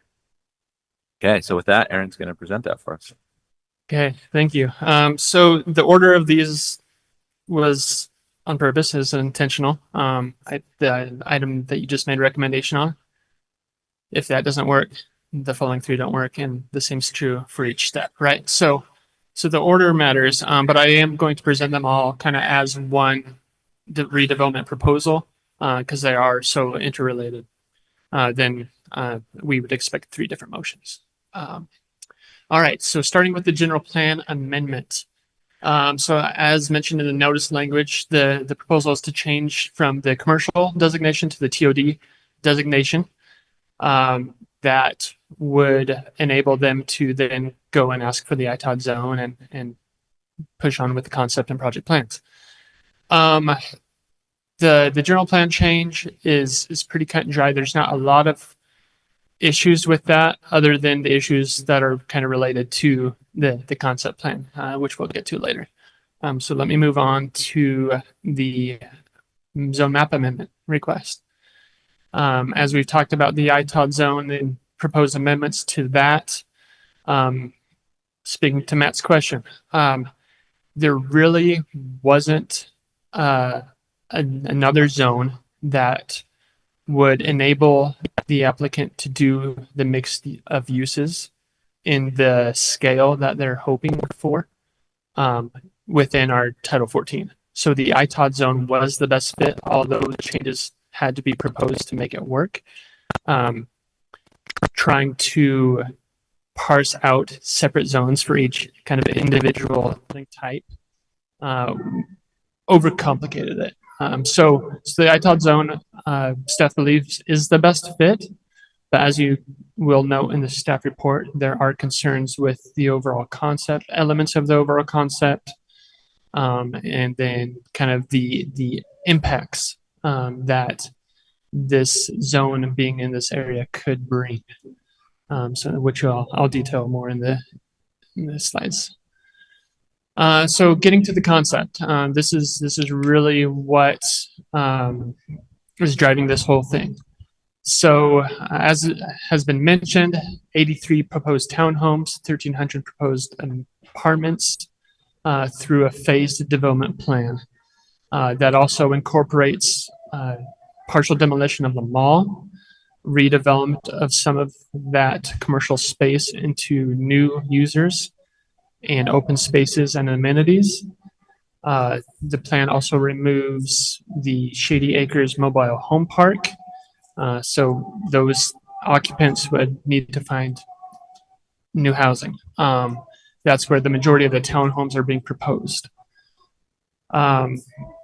Just as an overall concept before we dive into kind of specific details, I think everybody on staff, the general sentiment of the public, you got a lot of public comments on this one. I think the general sentiment is, yes, we do need to do something with the mall. I think there needs to be some reimagining of the mall property to make it lively and benefit the city. The current concept, I think staff still has concerns with. Some of those we're trying to address in a development agreement, which isn't a point of discussion with this body, but will be at the city council. But I would like to go and kind of detail each one of those concerns through my next slides if I can. All right, so one of the questions is it walkable enough? As Lisa mentioned, the TOD zone has a very specific purpose and objective to be a walkable mixed-use environment. The question has been asked, is this current concept meeting that purpose? I think elements of it are getting there. I think there's some elements that could be changed to get there. So I'm just kind of posing that question to the Planning Commission. Next question, next concern for the Planning Commission to kind of talk through. Do the residential units have enough parking assigned to them? Yes, there's a sea of parking around the mall, but a lot of that is accounted for. A lot of that is contracted for different users that are staying within the mall property. As we look at kind of a standalone residential proposal. The numbers that have been provided by the applicant, at least at the time of the staff report, were under what would be required by code. So that means if all of these things go through and the city council approves all of these asks, likely scenario would be project plans coming back to this planning commission with parking reduction requests. So just putting that out front. The amenities, we talked a little bit about this, whether they're accessible out in front, within the building, on the roof. There's a variety offered here that hits on all of those elements. Staff's concern is for the townhome development being a part of this development, the amenity space for the townhomes being counted within and around these apartment buildings. We just worry about if people are actually going to use that live in the townhomes, if it makes sense for them to walk over and use those spaces. And for the ones that are within the buildings, if there is a guaranteed forever accessibility for all residents within this development plan to be able to access those. So that's a question worth discussing, we believe. And then there's the adverse impacts to the adjacent road network and to kind of citywide infrastructure. You'll note in the staff reports for these items that there's limited sewer infrastructure. Sewer infrastructure is planned by Public Works based on the general plan and zoning of the city. When we start changing those and getting a lot more dense, we're essentially robbing future developments on things that we had imagined coming in different areas of the city. So there's a concern with sewer, and this slide talks about the concerns with the road network adjacent to the mall property. What you see in green, this was in your staff report as well, are year marks, 2035, 2050, where these road improvements would be required based on the number of residential units and trips generated from those residential units. The impact that they'd have on these roads would warrant these widenings, traffic control recommendations from the traffic study. So that's another question that needs to be evaluated. And then there's some additional ones that are just for the city council that I briefly talked about in the staff reports. There's a lot more in the applicant slides, so I didn't get into a lot of the elevations, the renderings, the floor plans, the amenity spaces, because I didn't want to be redundant with the applicant's slides. But you will see those, but I'm happy to answer any questions from what I've presented to this point. All right, thank you. Any questions for Aaron? Yeah, go ahead, Lisa, and then Matt. I have a bajillion. First, can you clarify for us some of the feedback that we received in the letters? Talked about property taxes not coming from these. So can you explain that and verify the accuracy of the claims? Is Cody still here? Cody is our economic development director, and he's going to speak to this so much better than I could with the different tax increment financing funding. So specifically, when you explain this to us, would you please answer, first of all, if they are asking for these and what that means, explain the process. But secondly, are properties that get properties that are rented versus owned, do they not have to pay taxes the same as everyone else, as the same property tax as everybody else? So if they weren't asking for exceptions, would you also explain that? Great question. Yeah. So my name is Cody Hill. I'm the Economic Development Division Director here at Provo City. And the applicant is looking to work with the city to create a housing and transit reinvestment zone. The shorthand for that is HTRZ. And that is a tool, an economic development tool that has been created by the state. And the purpose of it is to support higher density development around transportation nodes. And so you can have a housing and transit reinvestment zone around bus rapid transit stations, around light rail, which we don't have in Utah County, and front runner stations. And so Provo City is exploring the creation of a housing and transit reinvestment zone around the Provo front runner station. And so that's kind of just the background, the contextual information behind that. For a housing and transit reinvestment zone around heavy rail front runner stations, the length of the participation and the amount is all in state code, and it gives you a 40-year window within which you can collect property tax increment for a total of 25 years. And there's allowed to be 3 different phases or 3 trigger areas. And so that means within 40 years, you can have your first phase triggered after 5 years, and that can collect for 25 years. And then a second phase can maybe 5 years later for 25 years. People still pay their taxes. What happens is when someone pays their property taxes, it's collected by the county. And if the area in which they live is inside of a housing and transit reinvestment area, then the county basically earmarks that and says, hey, this property is within this housing and transit reinvestment area. And so we're going to allocate a portion of it, whatever the state has agreed to with the city / redevelopment agency. And they set that aside, and it goes to the city or the redevelopment area to manage. And so typically what happens is property taxes are reimbursed to a developer to cover system-wide improvements to infrastructure and utilities. So they would have to pay property taxes, but it would be given back to them to use for, say, the new sewer line or something. Correct. So they don't, in fact, contribute to the property tax base in the same traditional ways that, like, would they be paying for the schools? Would they be paying, would it go to anything? Is it just like, like a transportation cut that comes out, or what? Yeah, I understand your question. So the participation rate is not 100%.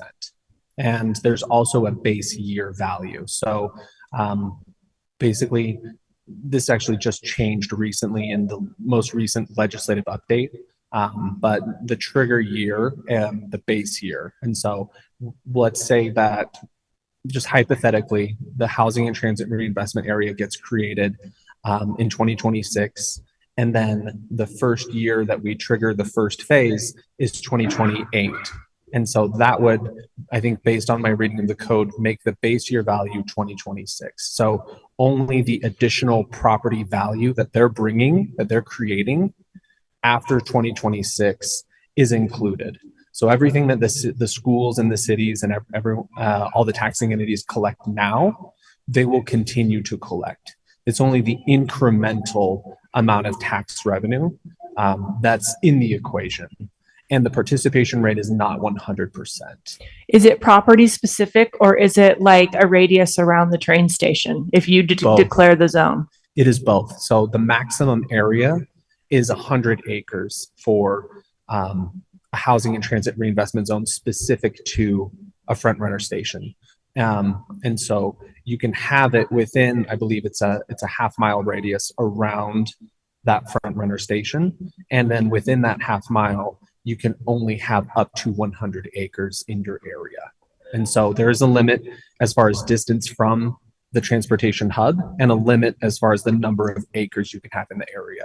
So if this property were to receive that designation, does that mean that a property maybe by the food, the Care Coalition, what's Food that? and Care Coalition. The one that's right by the train station. Yeah, that is the action. The food bank, thank you. Yeah. Does that mean that, say, something right there wants to apply, they couldn't because the 100 acres had already been taken up by somebody else, even though they were closer? Like, is there because there's a limited allotment? Right. I mean, at this point, we're still exploring the creation. It's not set in stone right now. And so we're not to the point where we're having to make decisions. Oh, they have to be excluded. Oh, they have to be included. You're really encouraged, because you are limited in your acreage, to focus on the areas where there is either immediate development happening, like the applicant, or where there's a high likelihood of development occurring. Okay. Thank you. Yeah, And absolutely. this is a 23-acre piece. So if that does move forward, there would still be a remainder. There'd still be plenty. Okay. Before you leave, can you comment on how common these kinds of incremental tax breaks, et cetera, are? How often cities use them, et cetera?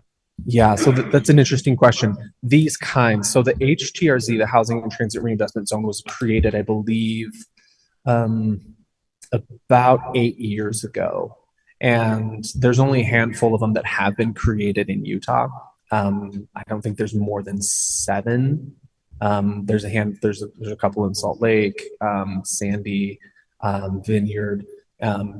We have not created one, but as far as tax increment area, that's very common. And so the state basically created a new tool that would focus on increasing density around specifically transit nodes. But in general, the property tax reimbursement's quite It's common. common, it's very common, yeah. I have a follow-up question also. So just practical terms, if we're talking about putting in something like 1,300 new apartments in an area that's previously a parking lot, and we're talking about the incremental tax going from where it currently is to its new usage, would be subject to this. Will there be enough Huge money for the discount. schools to cover all the kids that are there? Basically, you know. And again, that would actually depend on the types of units. So if they're doing a lot of studio, 1-bedroom, absolutely. You don't see a lot of students there, but if you're seeing a lot of 3-4 bedroom units, then it's going to be difficult for the school district. So it really depends on the types of products that they're building, and the amount of revenue that we're going to be getting. So where in the process is that determined? Where in the process will that be determined? Is that determined in the negotiations with your organization, or where is that done? Yeah, so when we get an HTRZ, Housing and Transit Reinvestment Zone, we put the application together and it goes to the state. So the state, a board that's organized by the state, ultimately determines that. And there isn't necessarily representation from the Provo City School District, but there is from the state school board. That happens after the zoning is granted because the zone change is part of that application. Okay. Oh, sorry. Who does anyone have oversight over how those refunded funds are to be used? Yeah, and actually in this most recent legislative session that just ended, there were a number of additional reporting requirements created for the Housing and Transit Reinvestment Zone, in addition to a couple of other tax increment tools that they created. So the former one, or the one that still exists that's been used a lot, the CRA, the Community Reinvestment Area, it is spawned from the original redevelopment area, or RDA, and that's been around for for many years. And because it's been around so long, the state really had it dialed in what the reporting requirements should be. And then within the last few years, they created new tools, but didn't necessarily have the same requirements for reporting. And so the state in the most recent legislative session has really brought that up to date for reporting requirements and oversight. Let's let Joel go. And then Joel, go ahead. I know the state consolidated a lot of the existing, like 5 or 6 different moderate income housing strategies. And HRTZ is, I think, the only one that still survived the gauntlet. Not really, actually. By 2028, the state is actually sunsetting the new tools that they created. Right, kind of phasing them out. Yeah. Correct. Yeah. I thought the affordable housing requirements for the HRTZ were pretty steep, and it doesn't seem like this concept plan meets that. Are they hitting all the requirements for an HRTZ zone? Like, I thought you needed 3% to be attainable by people living under 60% of AMI. You need 13% to be affordable housing under 100% of AMI. Yes. Is this proposal hitting all of those bullet points? It didn't seem like it was.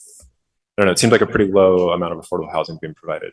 You are correct. There are steep requirements and very specific requirements, affordable housing requirements associated with the housing and transit reinvestment zone. And based on our conversations that I've had with them, they are going to meet them. And I'm happy to come back if you have more economic development centric questions. Okay, thank you.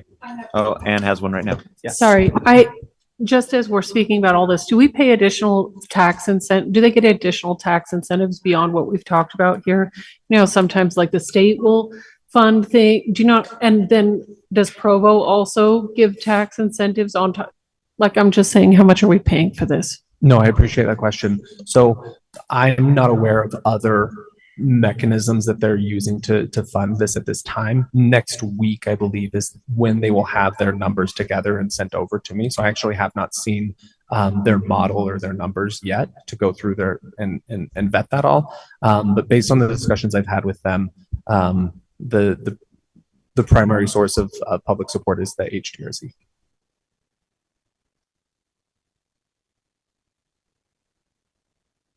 Okay, any other questions for Aaron? Matt?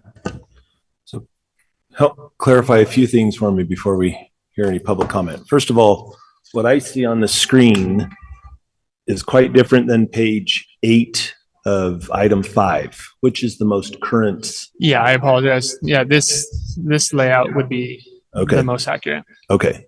Thank you for that. I just wanted to Second detail. question, if the zone didn't go, could they proceed by right with the mall modifications? Because they're not proposing residential, they're still in the SC3. Could they proceed with the mall without this? I'm not saying they would. Yeah, potentially they could. There's still standards within the SC3 zone, but for the most part, yes. Because we're not modifying the mall within the SC3 zone with any of these discussions, correct? Correct. Okay.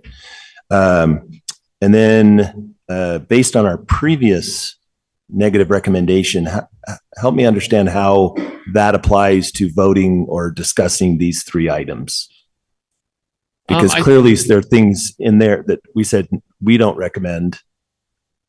This now violates the current ITOD.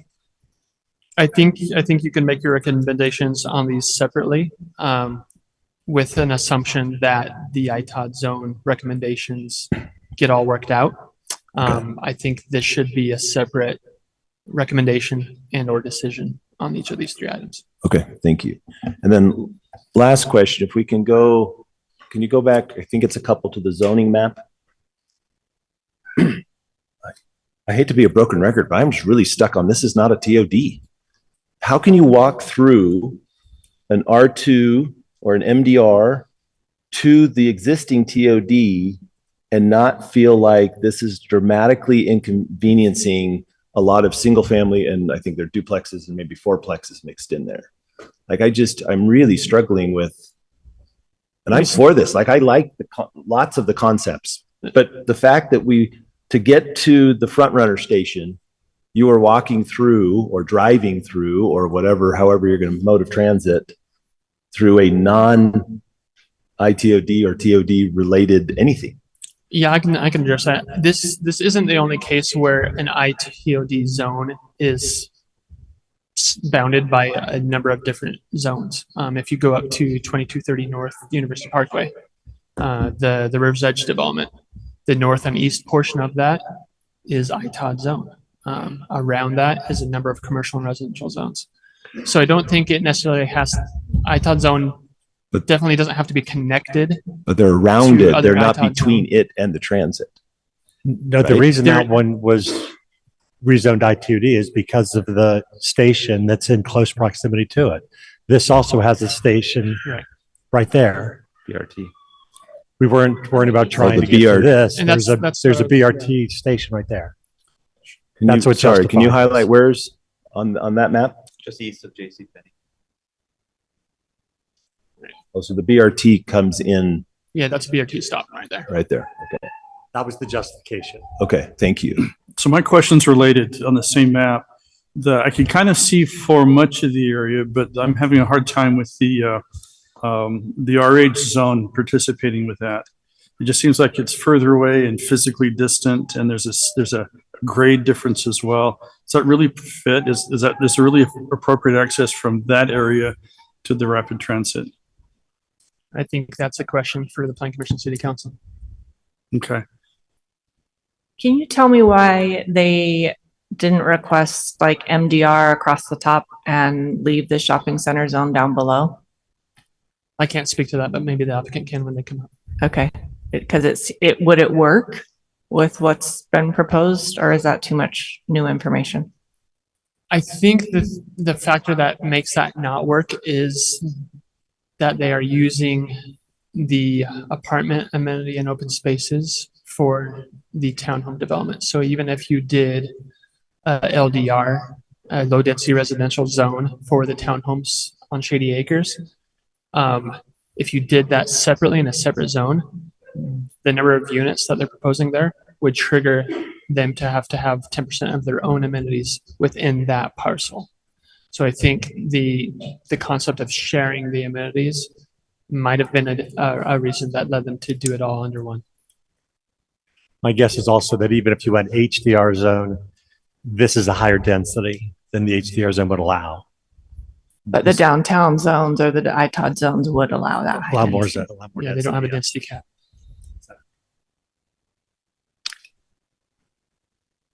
I have some questions for engineering. Is David Day here? Yes. Is that okay? Mm-hmm.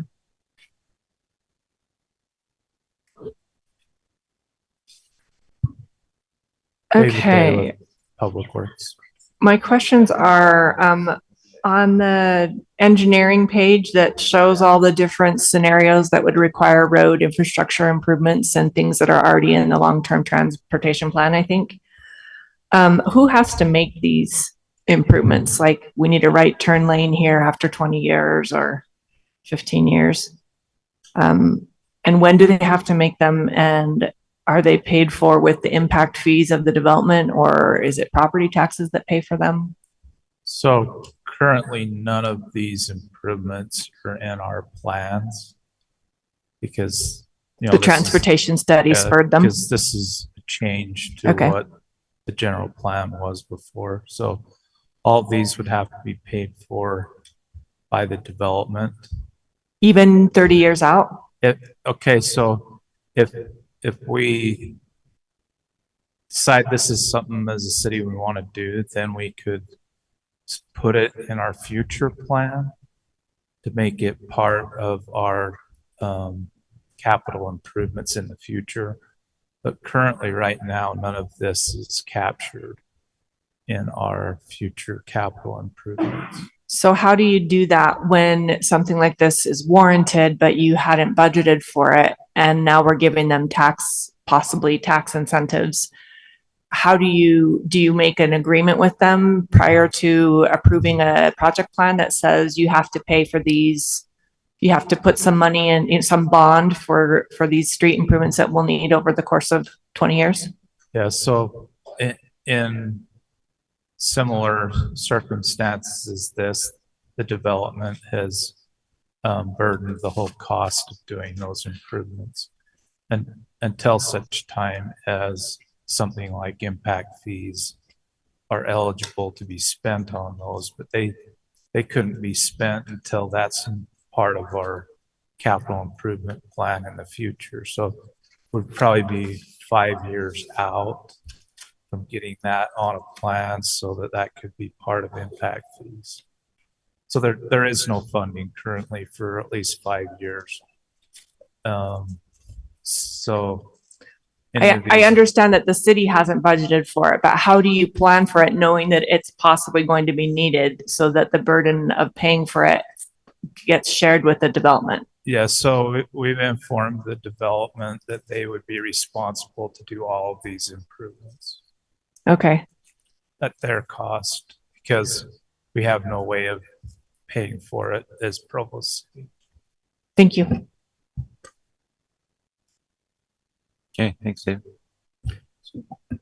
John? More questions for Aaron. Could you go to the picture of the townhomes themselves? That one there. If this were a standalone zone townhome, what additional changes would be required here based on current city code? There would be additional open space amenity required. There'd be additional parking required from this plan that we're looking at right now. And so the way they're getting around that is they're using the open spaces, just associating with the total site open space and parking with the total site parking. The open space, yes. The parking is a question that we still have. Whether that's adjusting it through the project plan to meet code, or whether that's asking for a reduction from the plan commission through the project plan. There's different ways to handle that, but right now, as shown, it wouldn't meet the parking standard. How far short is it? Because I do see some, guest parking spots, kind of, I don't know, 12 of them or so. There's also these kind of little intermediate ones, plus the garages and driveways. So how much would they need to add? Again, I like John's view of treating this as its own thing. If you look on page 3 of the concept, item 6, staff report, they are showing to be, I know I wrote that down. Somewhere it said 833 out of, I wrote it down, 1859, but I thought that was for the whole thing. That is complete phase. So just looking at the townhomes alone, I could calculate that real quick. They calculated those at a 1 per unit when it's a 1.125. So I can go sit down and what are the sizes of these townhomes? The size of the townhomes, there are 2 different models on this concept plan. There's a 2-bedroom and a 3-bedroom. I'm not sure on square footages. Of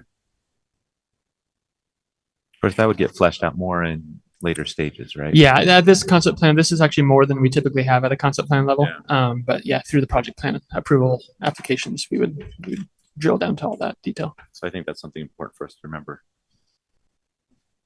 Other questions? Okay, thank you, Aaron. Thank you. We'll now invite the developer forward, and you will have 15 minutes to make your presentation. Mr. Chairman, Commissioners, Robert Schmidt with PEG Development.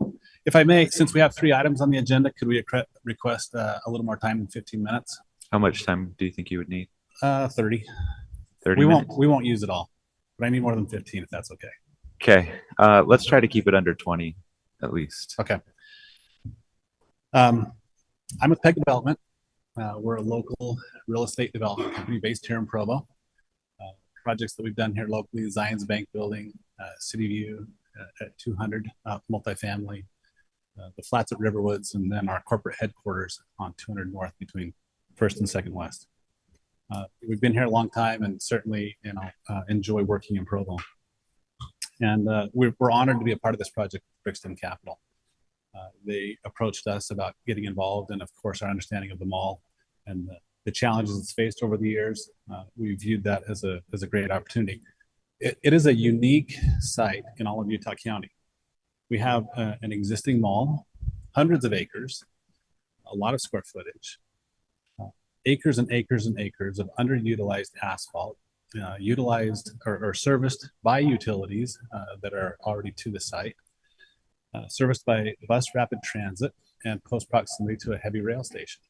There's not a lot of other sites in Utah County for sure, none in Utah County, and maybe not any along the Wasatch Front, that have such a great opportunity where we can make an impactful change to community benefits, retail, entertainment, housing, affordable housing, and on.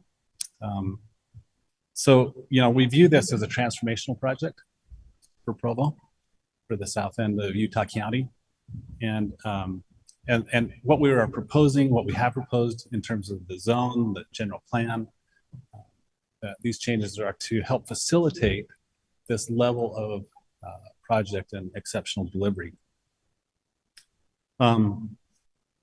we we talked about housing and a little bit about the HTRZ. I do want to emphasize, the need for housing in Utah County. This is a big project and it will be a multi-year project. The housing demands are anticipated to continue to grow in Provo. We know that housing is in demand and it's going to continue to be in demand.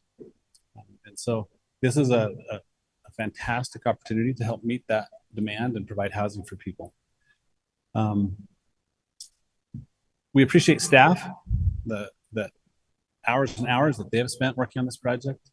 We've been working on this probably, well, in excess of a year, maybe closer to 18 months. There's been a lot of discussion. We appreciate the recommendations that they provided in the staff report. We know there are a lot of questions and there are a lot of details to discuss and go over. Those details are going to come. At this phase, we are at an ITOD text change. We're at a general plan amendment, at a zone change, and a concept plan. So, these are initial steps that will then allow us to take another step and take the next step in this process as we move forward. And we will address many of those questions as we go along. I do want to say, the specifics that were raised by staff as they relate to infrastructure and utilities, those things can all be addressed. I think if 100 years ago, if somebody had said, we just can't afford to put a sewer in the ground, like Provo would not be what it is today. And so there has to be the ability to look forward. There's no reason from a planning concept, from a project standpoint, that infrastructure can be solved. We can deal with that.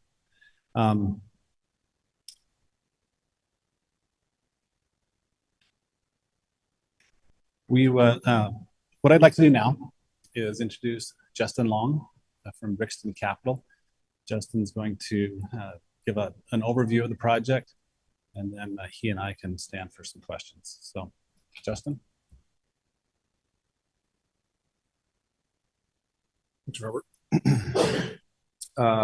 Happy to have PEG as part of our partnership here. They've been great roots in the community, very well respected by us and everybody, so we're excited they're part of the project. Justin Long, Brixton Capital. We are a real estate firm with deep experience in retail and mixed-use development. The firm has owned Provo Town Center for quite a while now, and we have been working towards re-envisioning what the mall, we believe, a brighter future would look like, and we're happy to present that to you today. Justin, sorry to interrupt, but can you kind of choose a microphone? It's kind of an awkward setup, How but about that? that'll make it clearer. Thank you. Right.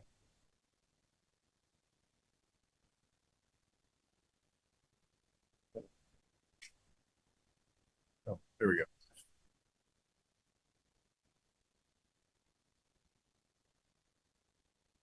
So before we get to this for a second, we're just kind of taking in some of the comments here prior to us having an opportunity to speak. One thing I would like to say is, we've been working with staff now for at least 18 months, if not longer. And one of the things we've talked about with them and contemplated is some of the uses that we've proposed here, we can actually, as we understand it, and Bill can jump in and correct me, we can do by right. But the reason that we've suggested and proposed what we've proposed with respect to the ITOD is we believe the quality of what we can deliver from a walkability standpoint, from a density standpoint, from an urban edge standpoint is greatly improved by what we have proposed as opposed to what we could do by right into the zone. So our intent is to propose something that's got a higher quality of delivery rather than something that's necessarily trying to wiggle out of a particular requirement. We're, as Bill, I think, alluded to, I think we started this process, they were guiding us towards a zone that they thought was the most applicable that we could then make whatever recommendations we had to try to maximize the quality of the development. So that's the intent here on what we have proposed. And beyond that, just if we can start the video and I can speak over the video, if that's all right. Oh, it should. Oh, great.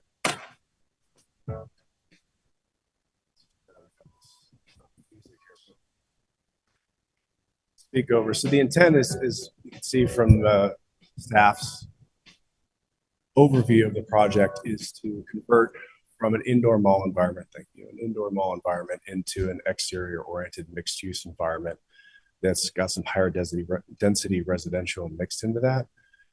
From an overall standpoint, in the marketplace, this is, consumer trends are moving towards mixed use environments that are higher density, that have more walkability, and away from the traditional indoor, retail mall environment.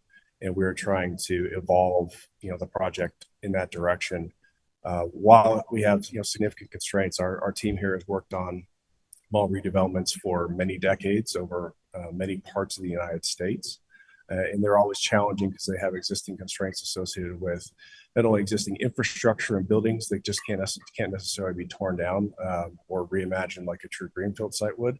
We also have existing retail partners, whether it's our anchors, like, we're thrilled about Target's addition to the site, and JCPenney's and some of our other key retail partners. They have their own businesses, they have their own agreements and their own restrictions that we have to work with them and negotiate with them on their business needs to try to effectuate a vision that will not only, we think, be what the market and the community will find attractive and want to embrace, but also what will meet their needs from a business standpoint. So.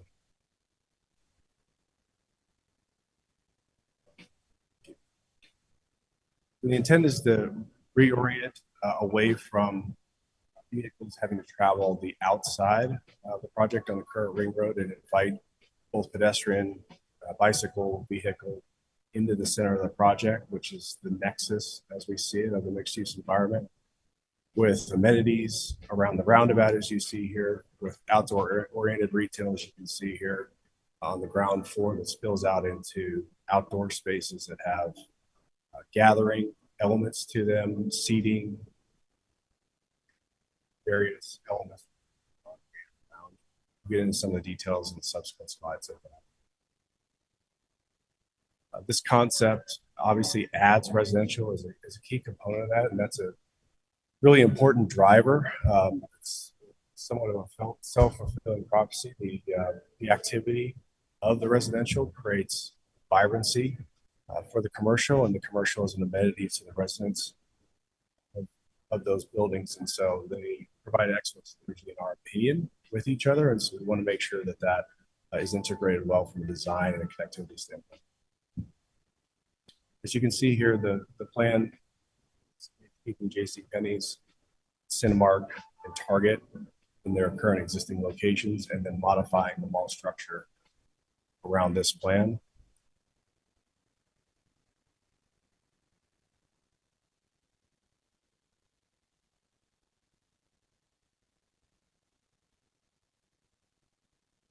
One thing I just want to take a minute to try to explain. This is a multi-level mall, so it can get a little confusing with grades. This is the grade level plan, the lower level plan, which would be where you would walk into the main food court doors today. That's what this would represent. This is envisioned to be the main level of exterior retail that congregates around the proposed roundabout here. We have connectivity, and we have a connectivity slide later that speaks to how you can get from all these various places to each other. But I think the important component here is that we propose to convert the existing interior mall space into more productive commercial retail uses here, while still maintaining, as you can see, Cinemark, JCPenney's, and Target there in their existing locations, and we are working around those buildings in place. Similar plan, but this is the upper level. So this would be the level that you walk into Target's front door today, just again for orientation. We anticipate, or we are proposing, I should say, that the upper level will be a mix of commercial uses, a little bit of office, and then potentially some retail and other commercial uses on the upper level. Again, that connect with the upper level parking in certain areas, as well as vertical transportation that takes you down to the amenity plaza and so forth in the key parking area. So one of the key aspects, as I've alluded to, I'm sure you saw in the fly-through, is the roundabout. We've attempted to create a flexible space here that can be used for program community events from time to time. That's a pretty significant space. It's about a little under 2 acres when it's used as a community gathering space. And even when it's not being used for that purpose, it's still a significant 1.5 acres of amenity spaces that we are proposing here. Again, highlighted in sort of that bluish color around the vehicular thoroughfare here. Our attempt has been to take this and create more human scale gathering areas. So we've tried to break up that large 1.5 acres into more bite-sized places with different reasons for people to gather and spend time in each of these areas. This is what we've envisioned as the large gathering area that exists in front of the main connectivity into the covered areas. The theater oriented, which is a little bit smaller, probably a little bit more nighttime oriented, and it's amenity based, and it exists essentially right where you would go up into the proposed reorientation of the entry for Cinemark. And then on the other side of the plaza, with some good connectivity, we want to create a distinct, more family oriented gathering area. Whether that's popper fountains, some play areas for children and families to gather right outside of that cafe you'll see in orange on the right hand side of your screen. The mixed use integration is key, as I alluded to before. The synergy of these uses working together is the key thesis, not only in this project, but it's been a theme for mall redevelopments and people reimagining retail centers across the country. It's been extremely successful. And we think that's appropriate for this site as well.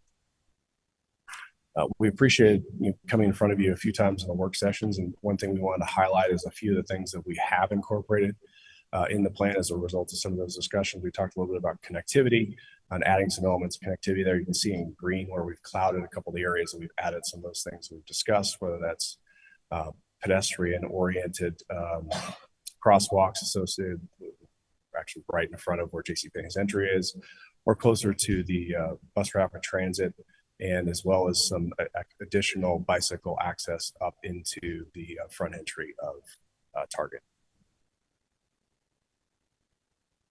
Then this is just more of a bicycle oriented view with a slightly different orientation. So one thing I did want to say, and someone correct me if I'm wrong here, but I believe the staff report mentioned that there's a 800 unit or 800 parking space deficit in the application. We've since amended that. That was just simply a math error. Our intent is to meet the code with respect to parking for residential. So that's been updated. Eric can speak to that, but that's not the intent, is to come in and ask for a parking reduction for the residential. So with that, we welcome public comment and your questions, and we're going to pop back up here in case there's anything for you. Yeah, thank you. Let's have both of you come up just so we can ask questions, and whoever's best suited to answer it can answer it. Who wants to go first? For the record, you did that under 15 minutes. Thank you. Good work. Good work. Okay, Matt. Can I get one of you to just talk to us a little bit more about is it called Shady Acres, the mobile home park, and why that's needs to be part of this, or what the strategy is there? And part of what I'm really interested in is, do you own it now? And what would be an alternative to, or a strategy for helping those individuals and families, households that live there? We do own it now. It was part of the acquisition. It was actually part of the same property as the mall. So it's always been tied to the mall acquisition. With respect to why is it included? We began talking with staff and various stakeholders. One of the things that was clearly communicated to us was the desire for facilitating for sale housing.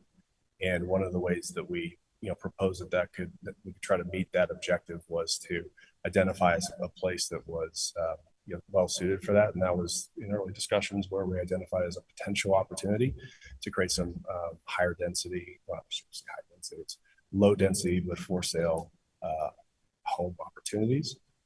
So that's kind of how we got there, if that answers your question. I have some additional questions about that, if that's okay. I'll take them right now. So just to help me understand, you own not just the land, but also all the mobile homes, all the properties that are there? So the land is all owned by us, correct? The mobile homes are owned typically by the homeowner, as in typically a lot of mobile home parks will work that way. Ours is very similar. Okay, so then all the owners will be losing their So, all right, let me just ask you this way. You mentioned there's a report. What is your plan for the current owners, occupants of the mobile home park? So they would need to be vacated. And what we've offered in discussions up to this point has been, much more notice than is even required by state law. I believe state law requires about 9 months of notice. We've voluntarily agreed to double that to at least 18 months of notice to give people plenty of time to figure out what their, to move the home or to find alternative housing, whatever their goals would be. That's what we've proposed up to this point. We don't have, I would say, more of a specific proposal at this point, but we certainly understand it's going to have some impacts to folks in order to facilitate, really any redevelopment plan is going to typically have some impacts on some folks. Yeah. So if I could add, yeah. A big intent or part of the proposal here was to provide for sale ownership at an affordable level. So these are affordable in a home ownership situation at 80 and 60% AMIs, which is really, really meaningful and impactful for a community and home ownership. Okay, thank you. We talked a little bit about, helping them. I don't know how to say this as a question the right way. Other places I've looked into this a little bit, just trying to understand what often happens. And sometimes they're provided relocation assistance, or they're provided some opportunity for the, recognition of the equity they have in the property. Some of the properties might be able to be moved. I don't know if that's a possibility at all or not. Don't know where there's places to move them. So is that reasonable or not? I know some places look at providing them some contribution toward that additional expense they're going to have to undertake. Is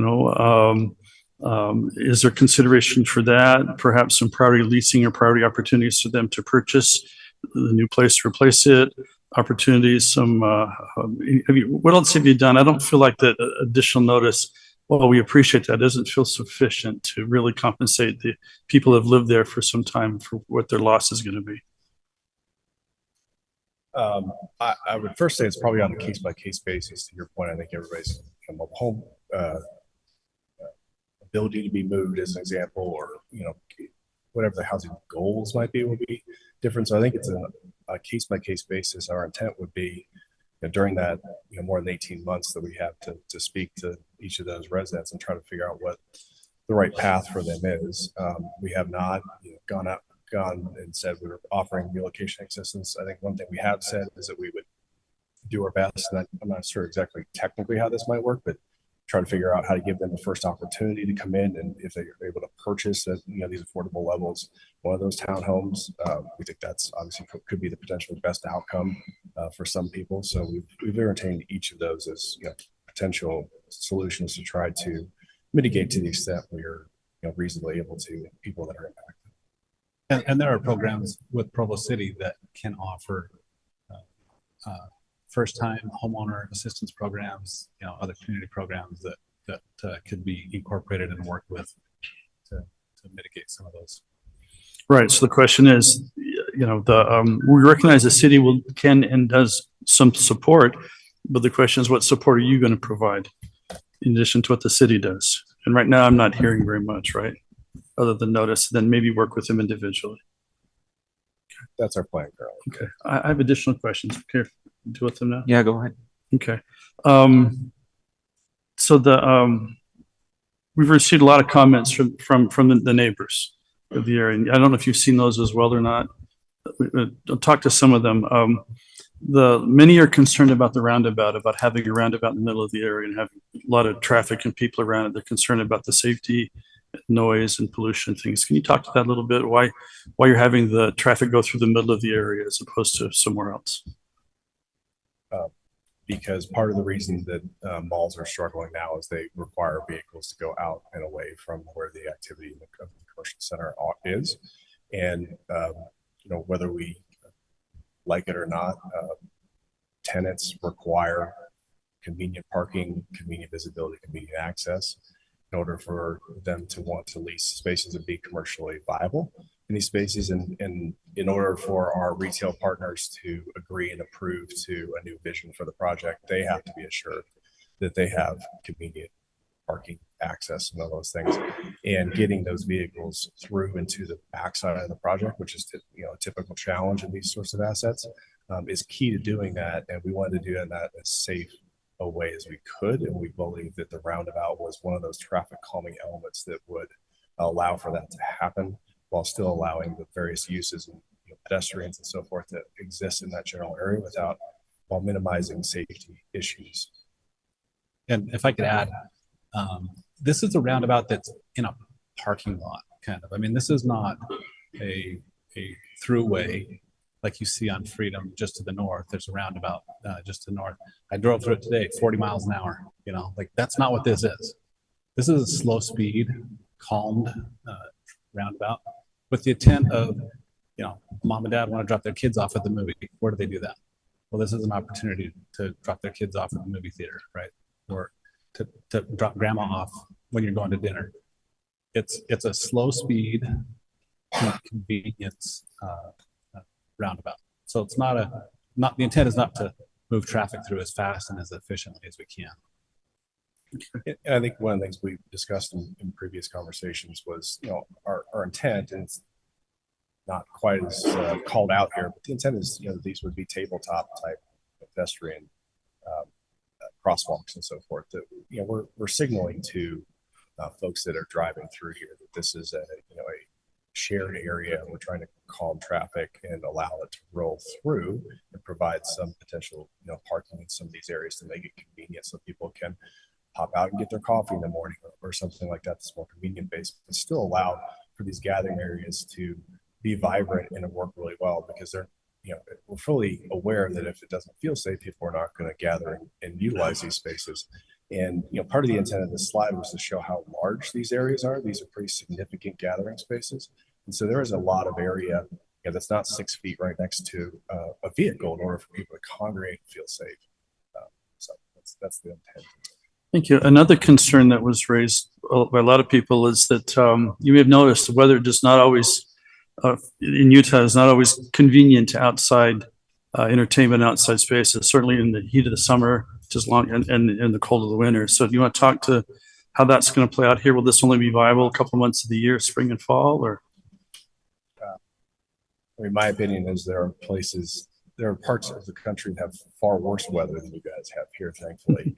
And outdoor oriented, mixed use and shopping centers work better in most every other market than they do indoor shopping malls. There are certain exceptions to that, of course. There are, malls around the country we can point to that are, fortress assets and so forth.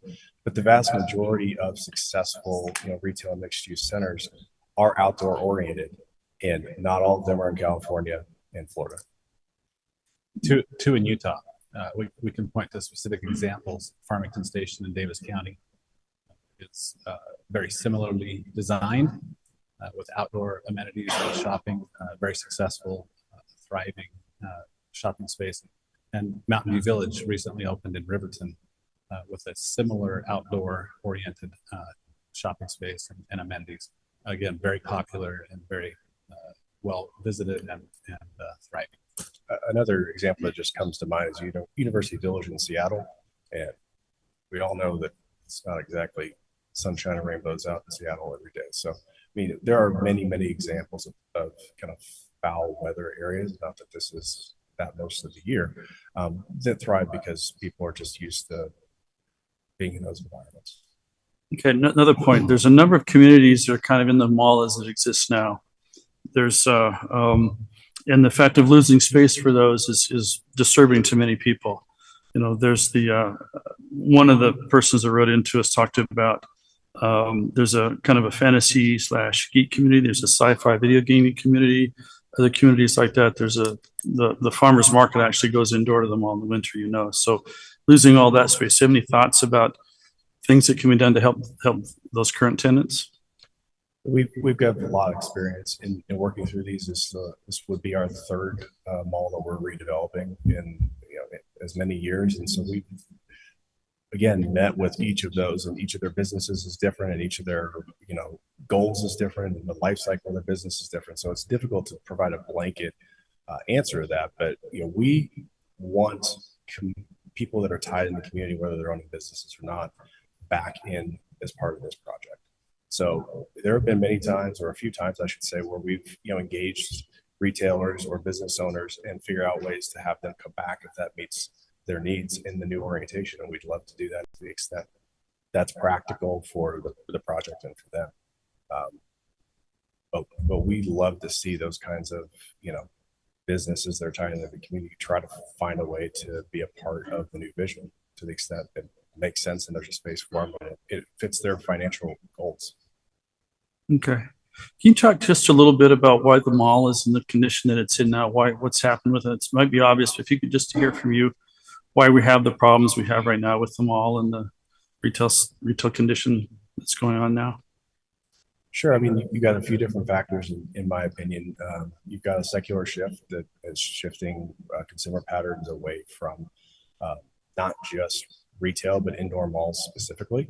So the ecosystem of retailers that would consider an indoor mall environment as any potential occupancy has shrunk by 5 times over the last couple of decades. And so the ecosystem of retailers is just not there anymore. Further, there's a question about TIF and how common it was. Orem's obviously done a very good job at their mall of reinvesting public funds substantially multiple times in order to make that as attractive as possible for redevelopment for retailers. And so they've been really successful in taking a lot of the air, I think, over time out of Provo Town Center. And so, I think the combination of just sort of secular shifts that are happening in combination with sort of the trade area factors that happen have resulted in a drastic decline in the footfall and then therefore the ability for the mall to be viable. So that was kind of the question. If it works in Orem and it doesn't work in Provo, is it just because, so why is that? Just because of the Orem's got more public funds than Provo does for it? Is that what you're saying? Somewhat of a tricky question. I mean, they obviously chose to reinvest multiple times in that mall. I don't think that's necessarily the only reason, but it certainly give them, I believe, an edge to create the environment to attract the retailers up to their site. And there's only so many people in a trade area, and there's only so many opportunities for an indoor mall. And those opportunities for an indoor mall are shrinking every day based on the secular shifts that are happening. Good. Yep. I just have a question. Is there still going to be an entrance to the movie theater on the upper level west side? So. Yeah, I don't know if I can point with this or not, but on this slide, if you can see right next to the right of Cinemark, there's a little white or beige sort of band there. There's there's an escalator that goes from the lower level up to the lobby for Cinemark. So the current entrance is, as it is now on the west side, is not going to be there. It is. It just gets slightly reconfigured to make sure that access can exist. That's the west side. That's the north side, I believe. Right, but the upper west side now you can get to the theater. So I guess what I'm wondering is, can't mom drop her kids off on that entrance? Yes, Like we do they now. can go to the upper level parking area that exists today. Yeah. And walk sort of through where the front, those doors of the mall are today. You can walk into the front ticket agent. Yep. The same general path of travel would be possible. Okay, yes. thanks. Other questions, Lisa? Okay. I was wondering if you could clarify. I heard a lot of people expressing angst that you were knocking down the whole mall and what a waste of space. But my understanding in talking with you and meeting with you is the only thing that's getting demolished, aside from maybe some courtyard spaces, is the Sears building. What used to be Sears on the north side. So just about everything you see to the left of the road here is reuse of existing mall structure and cutting it back to existing. So most of it's column staying, lines. right? As far as the Yeah, box is staying. The Sears box would go away in totality. But other than that, it would be modification of the current mall structure to accommodate this design. Okay. So Thank maybe you. to clarify, the existing food court. Correct. So this existing food court would go in its current design. And this will go kind of in its place, right? It's not exactly apples to apples, but roughly where that roundabout is kind of the middle of where the food court Right. is. Okay. And then I have a whole bunch of questions that somewhat relate. What compelling reasons you said in one of your application letters that you were going to give compelling reasons for businesses to stay. So what does that look like? So as far as like keeping a tenant, so you may start with 50% tenants that have already been there, 50% new tenants. How are you going to manage this mall differently so that it thrives and the tenants want to stay? You're saying in the reconfigured orientation, why are people going to want to stay there as opposed to the indoor mall? Simply because of the format. Indoor malls are less well trafficked today, with very few exceptions than they were 10 years ago. The perception of convenience, or the lack of perception of convenience associated with malls, has been a real detractor from them. In addition to that, they don't have activity all the time. Part of the attractiveness of what we're trying to bring here with the residential is creating that, morning all the way through evening and through the day activity here. With the addition of those uses, that activity creates environments for the community, and people want to gather and spend time. And when they're spending time, they're usually spending money and allowing for those businesses to thrive, as opposed to just, their peak hours being on Saturday and Sunday from noon to 6 p.m. But what businesses or activity are you going to facilitate that's going to change it? Like how does it look different just with the snap of a finger? Is it because of the tenants that you're going to attract? Are there going to be organized activities every day of the week? Like how do you get the crowds there? The types of retailers that would entertain this type of retail environment are 180 degrees different than the type of tenants that would entertain an indoor mall environment. Okay. So regarding the indoor mall that's going to be commercial space, you said it's going to be more productive commercial uses. So what do you anticipate inside that mall space? Is some of it conducive to what it's already being used for, like the laser tag and the batting cages and I think there's like a physical therapy place, and I know there's several gaming places. Are those uses that are compatible with what you envision, or are you looking at like office and dental, and like what do you envision for that more productive reuse? I think it's somewhat difficult to say into a vacuum, and we're entertaining a lot of different uses. Again, the types of uses that we think would fit in this mixed use environment are much more broad than we think the indoor mall environment attracts.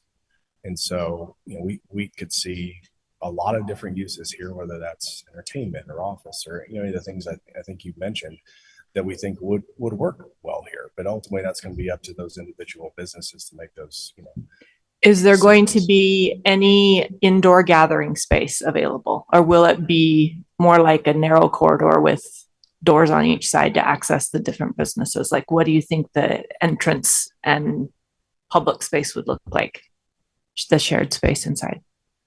Well, we have a called lobby space. I don't know if that's the best term for it. Let's see it here. Between JCPenney's and the, I'll call it plaza door there's a fairly decent size. I don't have the square footage here off the top of my head, but there's a decent area. There's some vertical transportation to get you up to the uses on the second side and so forth. And we also want to provide convenient access for people who want to get into JCPenney's that want to come through the plaza or come through the covered parking areas. So that's the intent. So this is an expanded area of underground parking underneath the mall footprint. Is that correct? That's correct. So, then above that would be your commercial space that's in the box that already exists, right? The first level plan view, correct.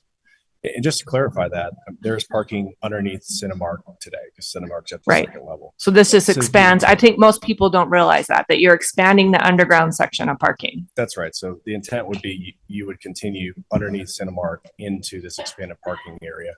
For all intents and purposes, you probably wouldn't notice the difference at all. It would just look like one covered parking. Okay. So that addresses some of the concerns of people who feel like they will get pushed out because it sounds like those spaces aren't earmarked for anything in particular and they maybe would still fit.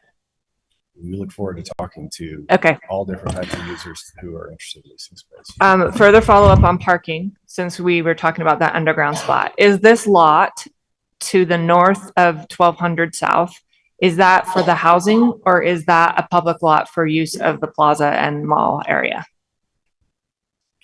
Tell me where you're talking about again. It has a 32 in a circle. You look at this one. Oh, it actually isn't shown. It is there. There it is. So it's, if the roundabout were a clock, it would be at 5 o'clock. There's a little square lot that's The kind of little next square to the lot. housing, Oh. but it's on the north side of the street, I see now. Sorry, what's your question? south of that, or east of that. Yeah, just A little bit down. just plain Right south. there. You go. Yep. So what was your question about? So is that public parking or is that housing parking? The intent would be that'd be public parking. Okay, because my concern is also proximal parking, that you've got all these people that you're trying to bring to this roundabout, yet the really abundant parking is over in Texas on the freeway side of things. So I think that's a good question. We've segues into explaining the phasing plan that we foresee for the residential. So what we proposed is that everything, I'm going to call it Plan North, that first apartment project right there, and then the townhomes that would potentially be in the first phase of development. Then the two are wrap products on the Plan South side there would be the next phases to come in. And then the two middle phases would be the last two to come in, not necessarily two at a time, but that's how they would phase. And the reason being, as people start to learn this new design and orientation and path of travel and so forth, that we have as much proximate surface parking as we can to that center roundabout and the activity and amenities around that as long as possible. So by the time those middle projects would come online, several years from when we start, people would have already sort of learned how to get in, out, and around where the alternative parking spaces. So how many spaces are in that new underground lot that you were planning on building?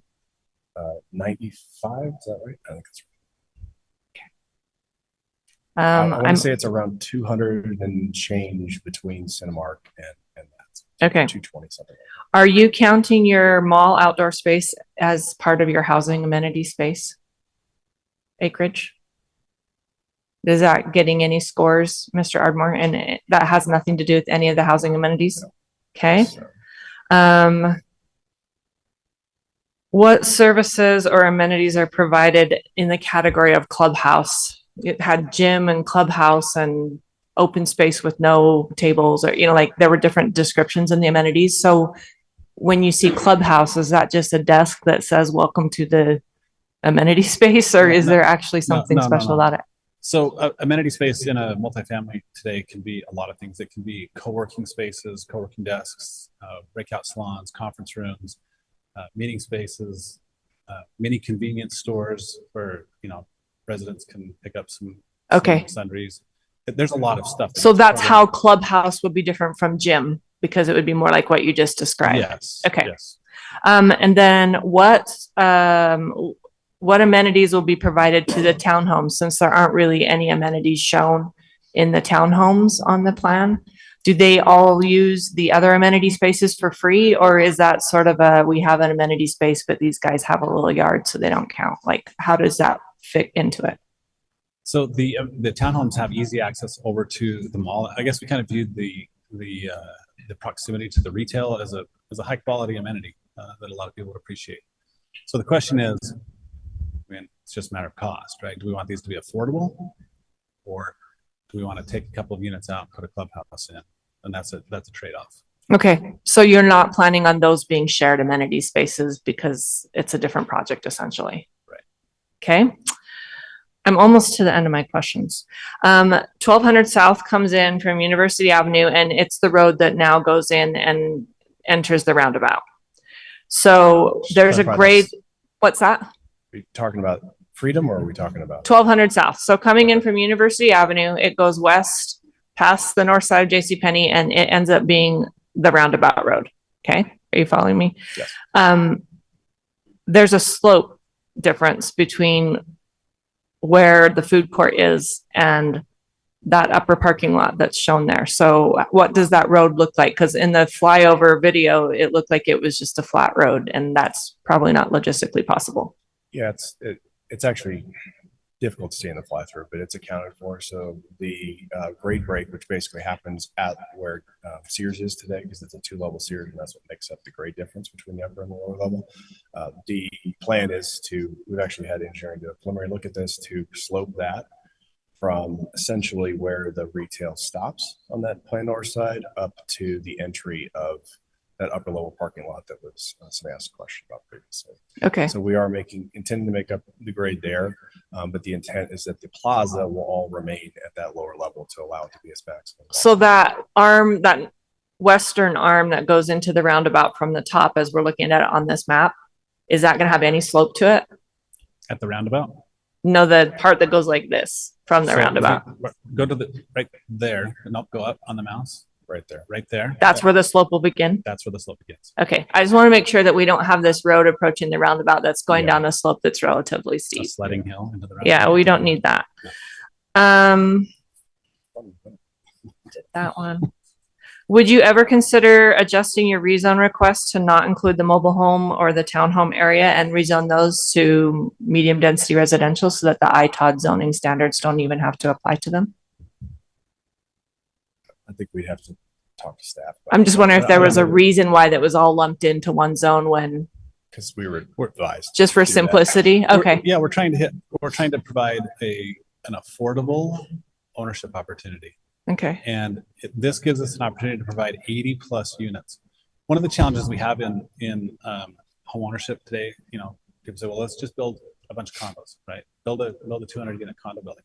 You can't do that financially. And the reason is condos get sold, we talk about absorption rates in my world, how many we can either sell or lease a month.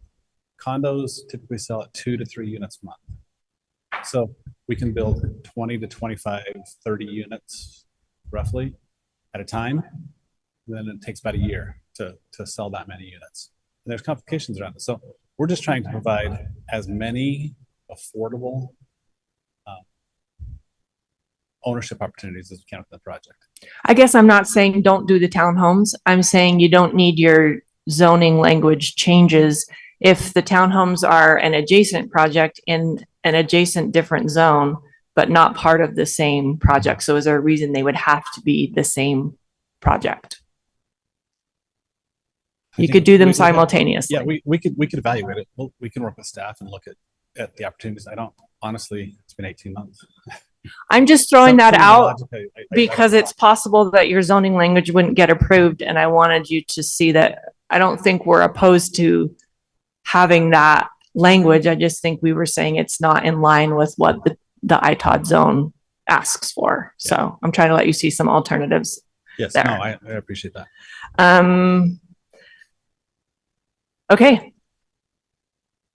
I had concerns about the townhome pedestrian accessibility, but we can talk about that. I'm done. Okay, other questions, Joel? Regarding the townhomes, I'm curious why that parcel. You have an ocean of parking all around you. I'm wondering if any of that is viable to redevelop into townhomes instead, and then you're not looking at displacing residents. Seems like kind of a two birds, one stone. In staff's slide deck, but one of their slides shows the controls associated with each of the parking areas around the entire project, and they are all controlled through various contractual agreements by at least one, usually multiple retail partners that do not allow for any development on any of those to maintain, again, proximate parking for their business uses. So we don't have the ability unilaterally just go and say, well, we're going to take this parking field and go build 100 townhome units. We cannot. Are any of the tenants open to negotiations, considering you're bringing in 1,200 new rooftops? You're bringing in clients that don't need to park. They are open to this plan because we spent about 2 years negotiating with them, and we've asked all these same questions, and it's hard enough to get one of them who truly don't have any incentive to say yes. That might be a little surprising to you. You might think that you're bringing a better environment. They're more concerned about their business needs, and they aren't necessarily the pretty environment that they're in. So that's a big challenge. And so to have multiple, different stakeholders with their own views on what it should be has been a challenge. We're thrilled wherever we get to this point, to be honest with you. This takes many, many years, and you may or may not be aware that one of the things that our investment group chose to do was reinvest in this mall when Dillard's chose to leave and go to Orem. Asked them to step up and reinvest in the mall and acquire that parcel. And the reason was because there's a reciprocal easement agreement that controlled development over the entire property. And if they invested in that, we could have more flexibility than we did going in. And so that's part of the reasons, are the steps of why it's taken so long in order to get to where we are today. And there's a whole lot behind the curtain that's been going on. So, Thank you. Any other questions? I have a question about like how much the tenants pay per square foot now and how much you see that going up, increasing.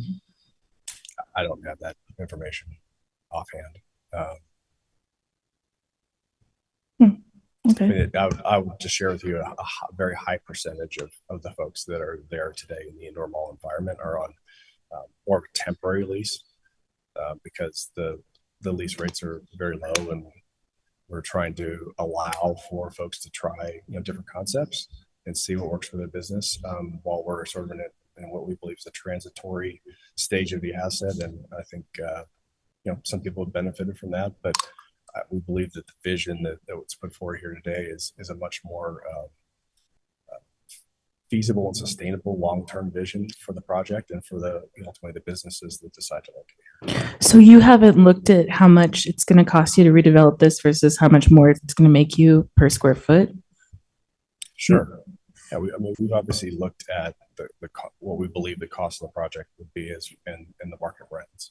But I can't, with a bunch of temp tenants here, I can't tell you, we're averaging on $8 a square foot or something. I can't never for you sitting here today.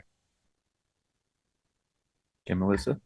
Just, can you give us a ballpark of what you're anticipating the townhomes would be selling for? I know it depends on the market, but Yeah, if really it was, depends. Well, it depends on the market, and it depends on the AMI, which is established by HUD for the market. So 80%, 60%, there's a calculation that goes into occupancy cost and mortgage costs. So it would be based on that calculation. Can you speak more to that? We talked about an incremental tax break, things like that being tied to affordable housing. How are you meeting those standards? Yeah, so HTRZ requires that 9% of the units within the project be affordable at an 80% AMI level and 3% be affordable at a 60% AMI. Can you tell us what those are, please? What the AMI levels are? I think AMI in Utah or in Provo, it's 109,500. The HUD average is 63,500. So there's a discrepancy there, obviously.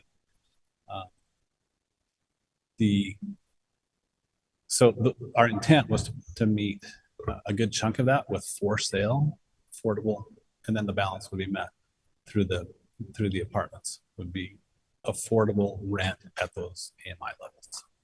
How do you manage that? How will you manage that? In terms of both of the sale and the lease and the renting? Yeah, so it's governed by the HTRZ agreements that go into place. So, there's. No, I understand how it's regulated. How do you manage? Somebody has to manage the people renting and buying at those rates. How do you? You're saying to confirm that they meet them. And the management aspect of that so that it maintains, because it goes on forever. Yes. Right. Yeah. No, that's just keep track of all your units and your rent rolls and what the AMIs are on an annual basis, and you just make sure that you are complying. If somebody were to come in and audit you and say, where are your 60% units, you pull out your rent roll and say they're here, here, here, and here. It's a management process. And then for sale, I think it goes kind of with the title, right? So yes. Anytime a purchase is made, it gets re-verified. Right. In that process. Okay. Any other questions? And Matt? A couple. On this map over on the far left, it says future development area. Have any sense of how that fits into all of this that you're willing to share? Not at this time, but we've talked just conceptually about what would make sense there. Obviously, if we had a decent idea of what we thought it should or could be, we would be presenting that here. We think it's very far in the future. But what we have presented here is a many year plan that we'll take in order to effectuate. And so we'd love to be back in front of you in a few years with an idea of what to approve there. But as of right now, we don't necessarily have anything that we can. Okay. inside scoop on. The flyover gave us some sense, but could you like go from north to south and tell us for each building the number of floors or a height, just to help us understand what these are proposed at? So the heights are the one on the plan north is 5 stories. That's what we consider a wrap product. So the parking structure is wrapped by units, and those units are 5 stories. As we come plan south, those units are what we call podium type, meaning parking is under the building, and then the apartments are built on top. So that would be up to 7 stories total, 2 levels of parking, and then 5 levels of multifamily. And then as we come plan south, that again is a wrap product, and that's 5 stories. So is what you see on the first 2 levels is just like concrete? I don't recall. I think There'll be design standards. yeah, I don't recall specifically what we have there. I think, but certainly as we get into plan reviews, that would be, we comply with city code. Often those are screened, they look like the building above, put the same facade on it, make it look nice. Last question for me. It's been mentioned a couple of times that there's a development agreement in the works or coming. Clearly there's some infrastructure related things in there. Anything else you can tell us about what you've proffered or what the conversations are to help us understand kind of where your negotiations are at or what you're offering as part of the package to kind of get this done? Yeah, I mean, we met with Public Works today to work through some of the details of the utilities and potential traffic impacts. We're working with staff and putting our heads together on what would be a plan that would work in this phase environment. Obviously, because of the phasing, we're sort of using a crystal ball to some extent. What could potentially happen. So we're trying to work through how do we get assurance that the infrastructure is where it needs to be in order to facilitate a vision, not knowing exactly what the last phase of multifamily, as an example, might be. And so active discussions and working hand in glove with, I think they would say the same thing to try to figure out the details of the solution. Okay, last call for questions. Okay, looks like we're good. Thank you very much. Thank you. If I could, Mr. Chairman, reserve some time at the end of public comment to respond or comment on any. Sure, we very commonly ask you to come up and answer more questions for us, so we'll likely do that as well. Okay, so we will now open it to public comment. Thank you so much for your patience. It's a big project and lots of things to consider. I'm sorry. Do you want to break for 5 minutes? Oh, This is going to be a while. it is. We've been meeting for almost 4 hours now. Do we need a break for 5 minutes? I hate to put people off longer, but No, I want to go home. Okay. Keep going. let's do this. Let's move forward with public comment. People have waited. They want to be here. If anyone needs a break, just feel free to quietly step out and come back in. Okay. So first, we did have a neighborhood representative here, so we'll invite you up. You'll have 3 minutes to make your comment. Afterwards, just to kind of expedite things, we'll move straight into public comment. To kind of expedite things, it does help if you come and sit on some of the first few rows if you'd like to make a comment, just so we're not waiting as people walk. Go ahead. Thank you. My name is Daniel Friend. I'm the chair of the Central District Neighborhood. And we had a very long neighborhood district meeting with these two gentlemen discussing this plan. You've seen the minutes from the meeting in your materials. Just wanted to summarize those a little bit and say that I have a very personal interest in this because I live a block and a half north of this proposed project along Freedom Boulevard in that little zone that would have more people walking right past my house to go to the front runner station. And as both the resident and as the chair of the neighborhood district, we want them all to be successful. We want them all to be awesome. We want to not have a Siegel Convention Center parking lot in the northeast corner, which is what it is right now. and I've got some wide sidewalks next to my house. We can handle the foot traffic. What we are concerned about is community. We want to make sure that this development truly lives up to its ideal of being a community-centered space. We're concerned as a neighborhood district about the roundabout with all the cars going through. If you can hit the Freedom Boulevard roundabout at 40 miles an hour, this thing's bigger. You can definitely hit that at a higher rate. And you shouldn't be going 40 miles an hour, the Freedom Boulevard one either, please. So we're concerned about the extended underground parking taking up the space that should really be an indoor community center for that area there. We love the idea of having mixed use development. We love the idea of having there be density and there be affordable housing. We're very concerned about the people who will be displaced from the mobile home park and the lack of a plan for how to help them. We're also concerned about all of the for sale units being in the townhomes. Honestly, I would rather have the apartment buildings be an extra story or two higher if it meant that we would have owner occupied units in each of those buildings. You can build higher if you have the people who are going to live there and make it a community. And so we want to make sure that this is successful, and it is successful on the level of community, that the green space, the public meeting areas, the places where vehicles are going to have to go, and that both indoor and outdoor amenities are going to make it a community, not just for the people who live there, but for the people like me who are going to want to walk there and visit and enjoy as well. Thank you. Thank you very much. Very well done. Okay, so we'll open it to public comment. Each of you will have 2 minutes to make your comment, and each person may make one comment.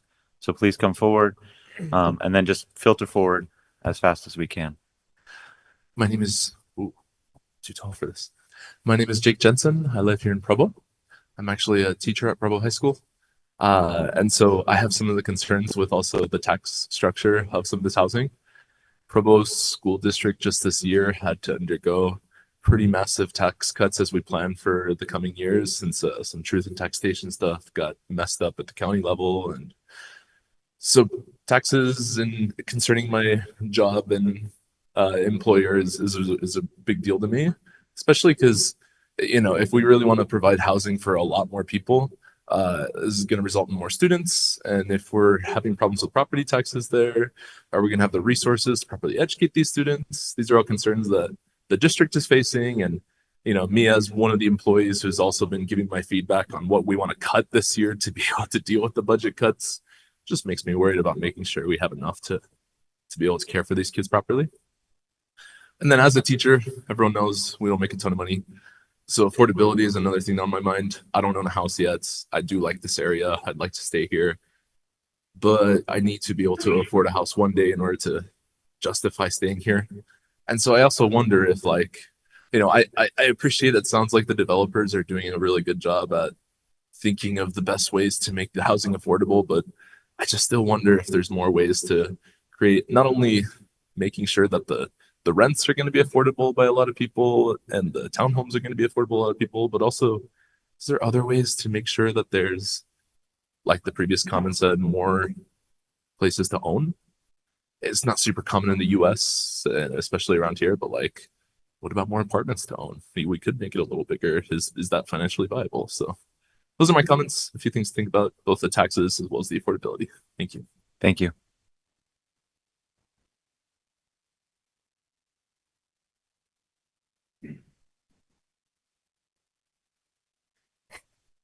Hi, my name is Madison Nelson, and I live in Provo, and I have concerns about both the mall and the Shady Acres Mobile Home Park.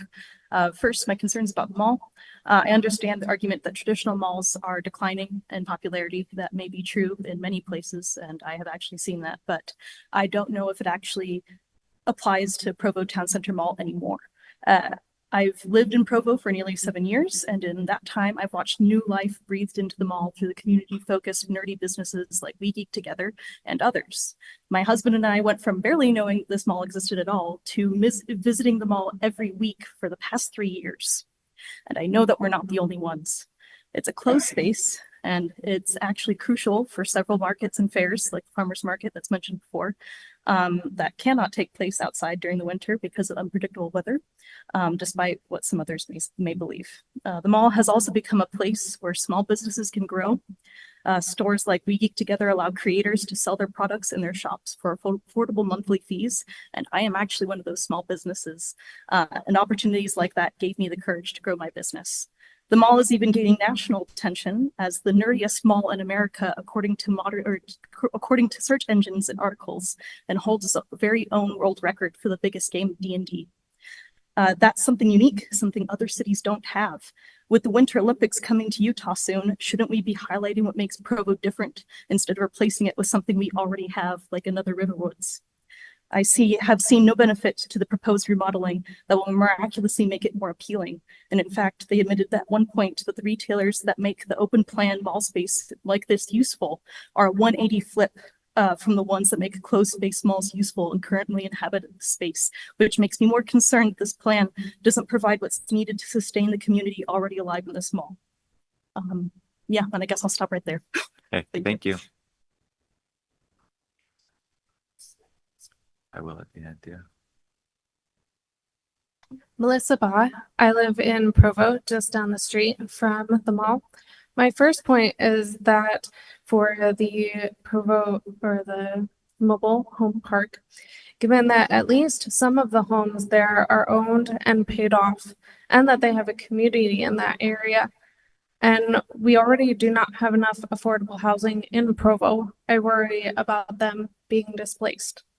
My second point is about removing the indoor mall and putting in more outdoor walking space and shops.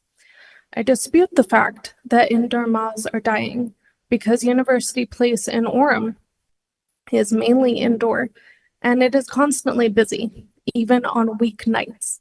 Additionally, the shops at S Towne and Sandy is much the same. That tells me it is not the indoor concept that isn't working, but something else. While I do wish our mall was busier and had less empty spots, I love the stores and that are there, and my husband and I often walk over for a mall date. We take our nieces and nephews there to play and buy treats. I recognize several store owners because we go there often enough. I do not foresee the walkability and ease of getting to multiple shops doing very well in the winter, as has been somewhat mentioned. I foresee that some, at least, of the shops currently there will not come back because they have to go somewhere else during the time to reconstruct the mall. My last point is that the proposed number of units will greatly increase the traffic on our street. We have already had increased traffic due to the University Bridge being redone. And in the afternoon, it is very difficult to turn even right onto 200 because there is so much traffic. And these. Thank you. Hello, I'm Clint Knapp. I'm a current homeowner in the area nearby the mall, and also I have a store in the mall. And I just want to say we've really enjoyed the mall. We go over the years. I'm excited for what they're doing with it as an improvement. I just would like to have the council here consider crime. You know, if this would increase the crime level, where I've heard different things, and I'm not sure how it's going to affect things, but that's one of my main concerns as a resident. Also, I don't anticipate me being able to afford. I don't know for sure, but hopefully I can. But I don't think I can afford to be. I'm going to have to relocate my business. So I understand that, but I would kindly ask the mall to allow me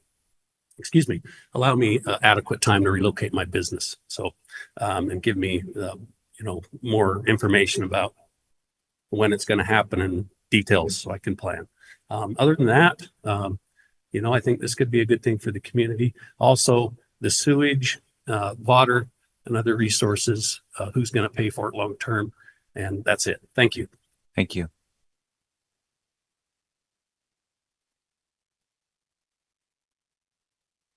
Hi, my name is Rachel Nelson. I live in West Provo. Within the last year, I have started a community walking group with my friend Josh Hardy here. And we have chosen Provo Mall as our home for the last while, and we have spent a lot of time walking there, and we really enjoy it. We have a core group of about like 60 or 80 people, and we, on particular themed weekends, we can have up to 300. And thinking about my community and the demographics, because we have a lot of young families with young children and grandparents that come walking with us, and just looking at that roundabout makes me really scared, especially for all of because kids will dart out into streets, and I don't think that there's enough safety there for pedestrians.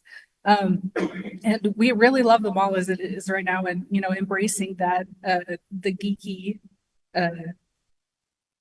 persona, like was mentioned before, I think is really important, at least to us, spending a lot of time in the mall and just enjoying our time together in the really great indoor space. And that's really important to us. And so thank you. Great. Thank you. Hello, my name is Joshua Hardy. I'm a lifelong Utah County resident, presently in Pleasant Grove. Although I do volunteer with the same community as Rachel, and many of our meetups happen here in Provo, particularly here at the Provo Town Center.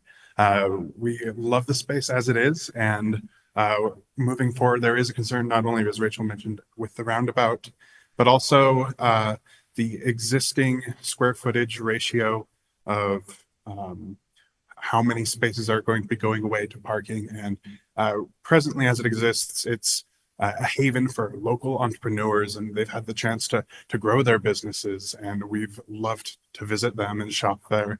And I worry that by trying to attract more spaces for perhaps some Fortune 500 companies, that we might lose a great sense of charm, in addition to a meeting space that we have that is unique in that it has the indoor capability, because Provo being a community of pioneer heritage, you might say, there's not a lot of places one might meet in a secular setting on a Sunday in particular. And that's one element about the space we've really found to cherish. And we worry that while, yes, these things look to make the community space bigger and brighter, it will scare away some of the charm that it presently has. And we hope to see those charming elements conserved for the future. Thank you. Okay, thank you.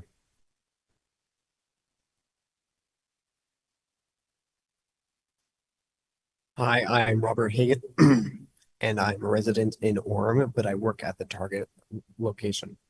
I am more worried about that road. I have a few comments about how the road to Freedom Boulevard is already as it is, as a traffic hotspot because of construction on State Street, as well as a few comments on the current state of the mall as it is. Me and a few consumers, I guess, friends and family, only care for the mall for the about 1/3 of what's already in it. The nerd stores and the 2 food court places we consistently go to. We there isn't too much of a current hook. It feels a little empty aside from the community that admittedly I'm not a part of entirely. But I do worry about the hostility of having a roundabout right in the middle of the open walkway. The current indoor location is good, but we need more of a restructure on what's inside versus what we have at the University Mall. It's more welcoming. It has warmer tones rather than the bright whites that the Orem has, or I mean the Provo has, as well as City Creek has a hybrid roof that makes it open and has the City Creek going right through it, and along with other locations nearby to help bring in foot traffic. Along with the foot traffic, we have the west and the east parking lots that are very secluded between the north to the outdoors area. And I guess that's all the time I have to get my thoughts off, but thank you. Thank you.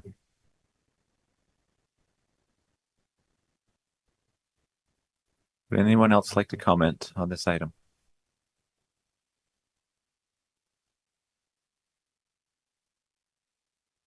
I have a lot. My name's Neil Roberts, and I live in Provo. I have a lot to say, not a lot of time to say it. I've basically three major concerns. First one, starting off with the retail space. I really don't understand why they're destroying the Sears area of the mall, the indoor food court. That's amazing. I hung out with artists that hang out like weekly. It's just a great place to interact with the community, and with the destruction of third spaces, I'm worried about it no longer being accessible, not just for, a third of the year in the winter when it's, too cold and the response was put up with it, it's worse elsewhere, but also in the sun.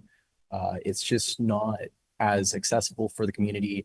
The second one is the concerns about the actual affordability of both the residential and the commercial. I appreciate that they don't have the numbers, but hopefully we can get some actual numbers so we can actually estimate what the affordability will be. They're destroying 35 homes. They're gonna, replace them with, 150 quote unquote affordable homes, but I don't know any actual numbers. They're destroying about half the retail space inside of the businesses. So even though they kind of wishy-washy about, we're going to try and work with them, fundamentally, at least half of the current businesses have to leave the way that they are currently designing it. And then the biggest thing is the roundabout. I find it a little bit atrocious.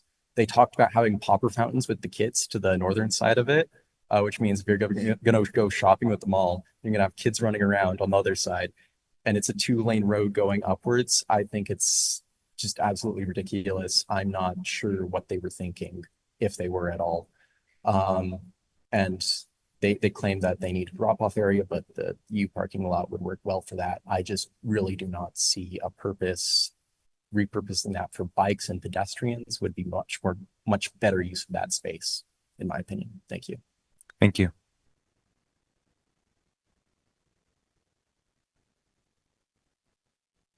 Hello, my name is Crystal Blodgett. I live in Provo. I've lived here most of my life. I too am a vendor at the Provo Mall. I sell things that I make. And from what I understand, the reason why, or one of the many reasons why this Provo Mall has struggled for so long is because the University Mall in Orem has a contract with any of their retailers that they can't have a second store located within 30 miles. And this mall is within that 30-mile radius. So I don't like the plan of making this space kind of a cookie cutter of what we find other places. I like the uniqueness of this mall. And I think that this mall, even with the reconstruction and the new veneer put on this place, I think it would still struggle. I think there's other options that need to be looked at, not just a construction standpoint. Thank you. Thank you.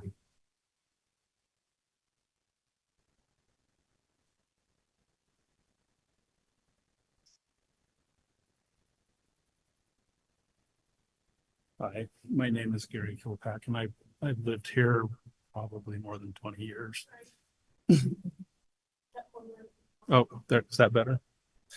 Gary Kilpack, and I've been here more than 20 years. And I just want to say thank you to you all for listening to us tonight. I think that this project is an opportunity to create a shining star. I think it can be a jewel on the west side here. And I think that all of the questions that are being addressed, being addressed are important. And I'm just grateful that you're listening to them. But I think that it's a great opportunity to do something really kind of wonderful for the city of Provo. So that's all. Thank you. Thank you. Okay, any other comments on this item? Okay, not seeing any. We'll close public comment and bring it back to the commission. While you guys are gathering your thoughts, I just want to mention that as several commissioners have already talked about, we got a whole stack of letters, emails. So just for the record, I'll read in the names of the people who we received them from. Jared and Emily Brimhall, Mark Nelson, Jeanette Johansson, Veronica Anderson. Sorry, they're duplicated a little bit. Kaylee Webb, Beth Hedengren, Maya Jensen. I hope I say these right. I'm sorry. Mia Jensen, thank you. Jean Clark, Marie LeBaron, Nathaniel Post. There's a couple anonymous ones as well. Karen Chadburn, Shelley Powell, Sue DiMartini, Kristen Abbott, Joanna Harmon, another anonymous one, Monica Whiteside, Stephanie Higginbotham, Rachel Russin, Joshua Palsky, Scott Shakespeare, A. Fusel, Connor Carpenter, Francis Smith, Ariana Jensen, Susan Anderson, Theo Stanger, another anonymous one, and Kyler Jensen. So I did. Yep. Okay. So with that, what are we thinking on these items? I have some thoughts. So yeah, I as we've looked through this more carefully, I just feel like this actually isn't mixed use, because in reality, they're these big, like these huge apartment buildings, and then separated by 4 lanes, and then there's a shopping. There's not really much of a difference between how we have things now. There's not any mixing going on in the uses. And I agree. I'm grateful that other people, a lot of the letters said, why do you have a roundabout in a pedestrian space? If it's a pedestrian space, it needs to be a pedestrian space. People just won't use it if they don't feel safe. So I also am wondering, so I also kind of disagree with the idea that the townhomes somehow relate to the mall or even the other project. Like, they're just not in proximity, and there's like a wall of other townhomes enclosing it. Like, a lot of these designs just don't invite interaction, and there's not really any pedestrian paths from the other side. Like, I guess there's train tracks. There's just the one road you can come in, but there's not even like a lot of pedestrian ways through from what would be the north sides of these buildings. There's no direct paths to like where the mall is. It's all like these winding paths. So, and then also the building, especially these ones that are shaped really weird, like the top one.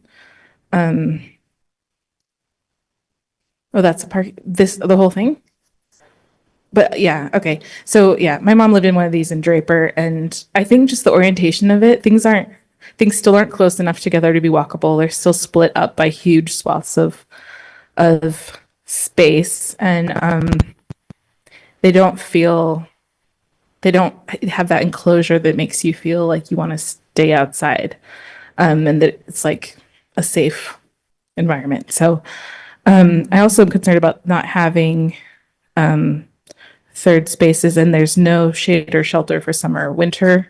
One of the places I really like at the Orem Mall is the playground that's like semi-outdoors. It's like open, but it's still sheltered. Like, you don't get snowed on, even though it's cold. And there's no ice on the equipment and stuff, or on the sidewalks. And then same thing with the shade. There were no shade trees. There were no shade structures in this plaza area. And that is like, people will just not use it. It's like that hot outside. It's very hot here. And again, the 4 lanes of traffic separating these two pieces, the like residential from the commercial, it just feels like everything else we have already in Provo. It doesn't feel like anything different. And so I guess what I want to say is I feel like, rather than plopping sort of like these huge apartment buildings next to the mall and saying it's mixed use, it should actually be a more considered like plan that that replicates the usability, and the walkability of like, say, downtown. I don't think that like those are the most pleasant spaces for a reason. And then I am also concerned about the businesses there and kind of wondering why, with the sea of parking all around that you can't get rid of, there's more parking planned into this, like building more parking. That just kind of makes no sense to me. That could be used for something probably a lot better, like others have said, for the community, something. And I'm wondering, maybe this is like too specific a question, but I'm wondering if we have data on what % of students tend to live in apartments. Because I mean, I suspect that like some of these will be inhabited by families with children, and some will be students. And so like, well, I think we'll have a mix, and I just would be like to be sure about that. I agree with the issue about taxation, about the taxes not being enough to like contribute properly to the schools. We shouldn't be having our teachers take cuts so that these high density places can exist and then like not support the schools. I mean, that's not wise. And let me see.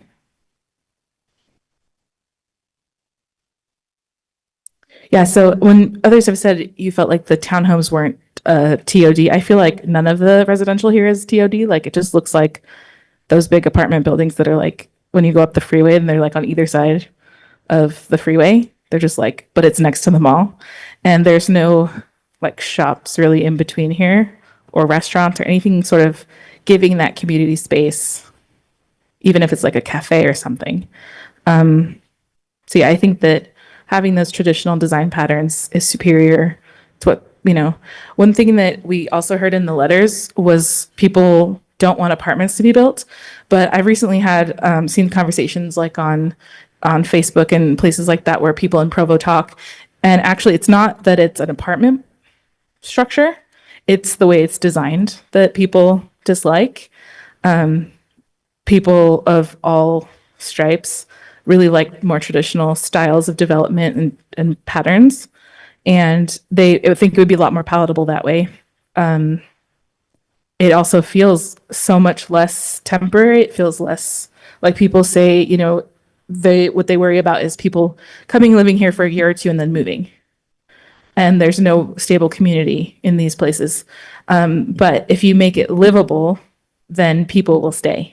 And they'll, even if it's an apartment, I know some people think I never want to live in an apartment my whole life, but some people do, if they're designed well. So yeah, I would rethink how the townhomes are. I think somebody mentioned about condos.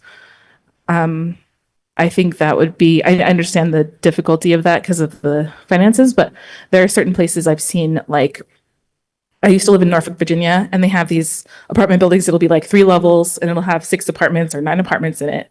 And it's like a U shape, and something like that would be just ideal for families to own their first home. And it doesn't have to be a townhome, but it can be something very beautiful and livable and be built a few at a time. That's like the ideal thing to, you know, solve that problem. My friend who lives in Norfolk, or lived in Norfolk for a long time, she lived there for like 20 years. So they are permanent type places. So yeah, I would just emphasize, like, I don't think this is walkable. And I wouldn't even call it really mixed use. I think that needs to be like, it raised my expectation that it would be mixed use, and it just feels like it's just suburban apartment, huge apartment boxes just plopped next to the mall. Other thoughts? Matt? Yeah, I'll bring you up in a minute. Getting initial thoughts from these guys first. So, I have a couple of just thoughts. First of all, I'm looking at something that staff sent us on the commission recently. For those who are sitting here, might be curious to know that there are 1,844 single-family lots that have been approved by either here and or city council, but have not pulled permits yet. So when we say, hey, there's no single family, well, there's actually a lot of single family to the tune of 1,844. 341 townhomes that have been approved but not permitted, so they haven't started construction, and 1,469. So even if you add the multifamily apartments of 1,469 to the townhomes and condos, you're still less not constructed. So I just want to put some of that in kind of context of the things we've been talking about. I appreciated that the developer, or one of you, I can't remember who said it, there's a lot to figure out. That's the nature of these massive endeavors, right? There's a lot to sort through. There's a development agreement. There are a lot more stages to this. But I tend to give the developers who are the experts on this stuff the benefit of the doubt that they're thinking hard, that they're deciding what matters in today's market and will matter for the next 20 years of the market. I'm not sure I'm in love with the roundabout, but this is the world we live in, unfortunately. There are places nearby that are single buildings that have 2 drive-throughs wrapping them.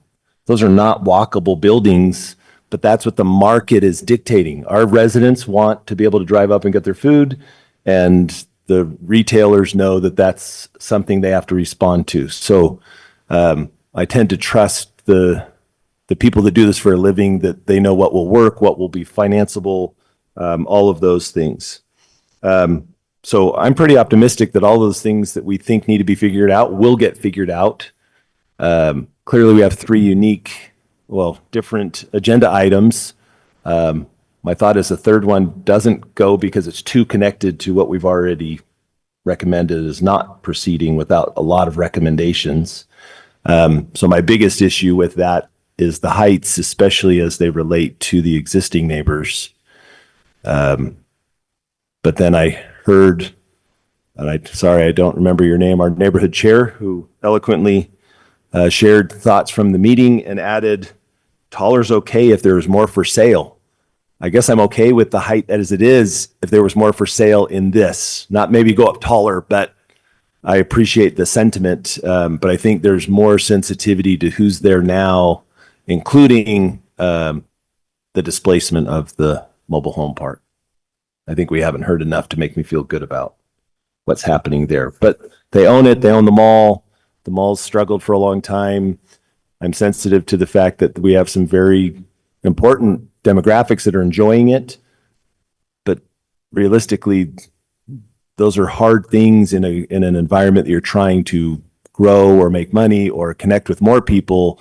It's not uncommon for some of those kind of more transient or temporary kind of uses to not stick around in the long run.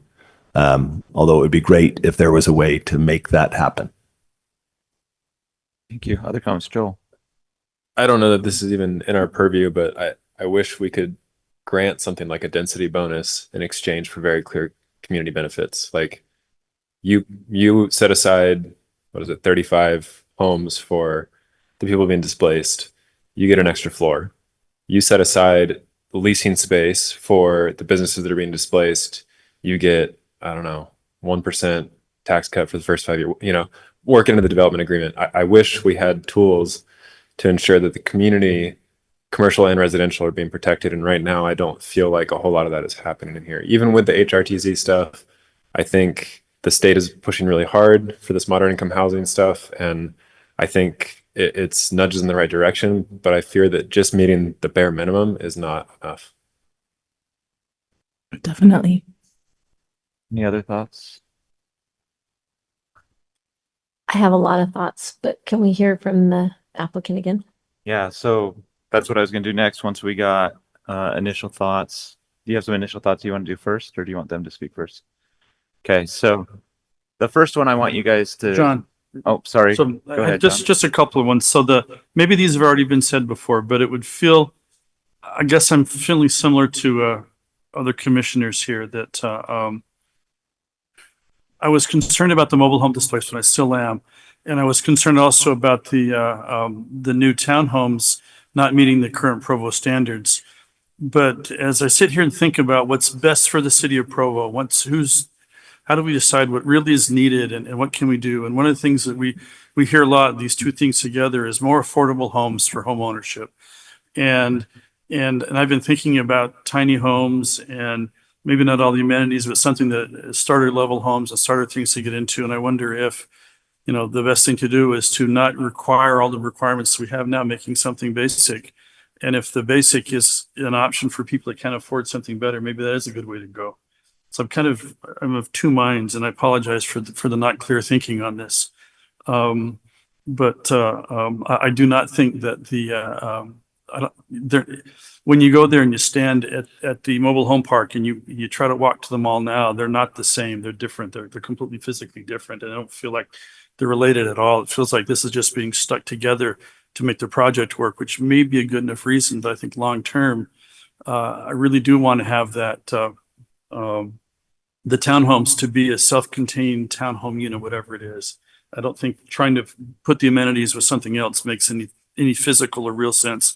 It feels like it was just pushed together to meet some other goal as opposed to having a good home and a good environment, a good neighborhood for the people living there. I support the owners of the mall to decide what they want to do with their property, what they seem best for it within reason. I think that's a reasonable thing to go. I do like the idea if there could be more mixed use incorporated with it, but I don't feel competent or capable to decide what really that is and how to do it, how to make the economics work with that. But I agree with that. So a little wishy-washy thoughts. That's where my head is at right now. Great, thank you. So yeah, we'll go ahead and invite the developers back up to address any issues. Particularly, I'd like you guys to start with the roundabout and why you believe that is a necessary component of this redevelopment project. One of my comments is about that. So can I make a suggestion that I had?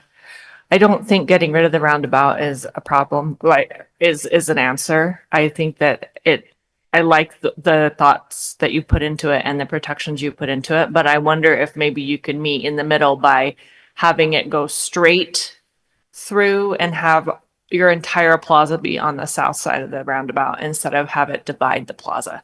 And I know you said that it expands the space and allows you to put a restaurant pad or something on the other side, but I wonder if maybe like putting all the pedestrian stuff on the other side would address some of the concerns of people having pedestrian things on both sides of the roundabout. So that was one of the comments and suggestions I was going to make. And the streets are too straight. It encourages people to go really fast, and the roundabout's too wide. And also to address that, if a space is too deep from where parking and access is, you won't have the level of convenience required for that to be leasable space. So part of the challenge, if you actually go up to Orem and you look at call that green space there, but on the rear, they have a very, very deep green space. They can't lease anything there, if you notice.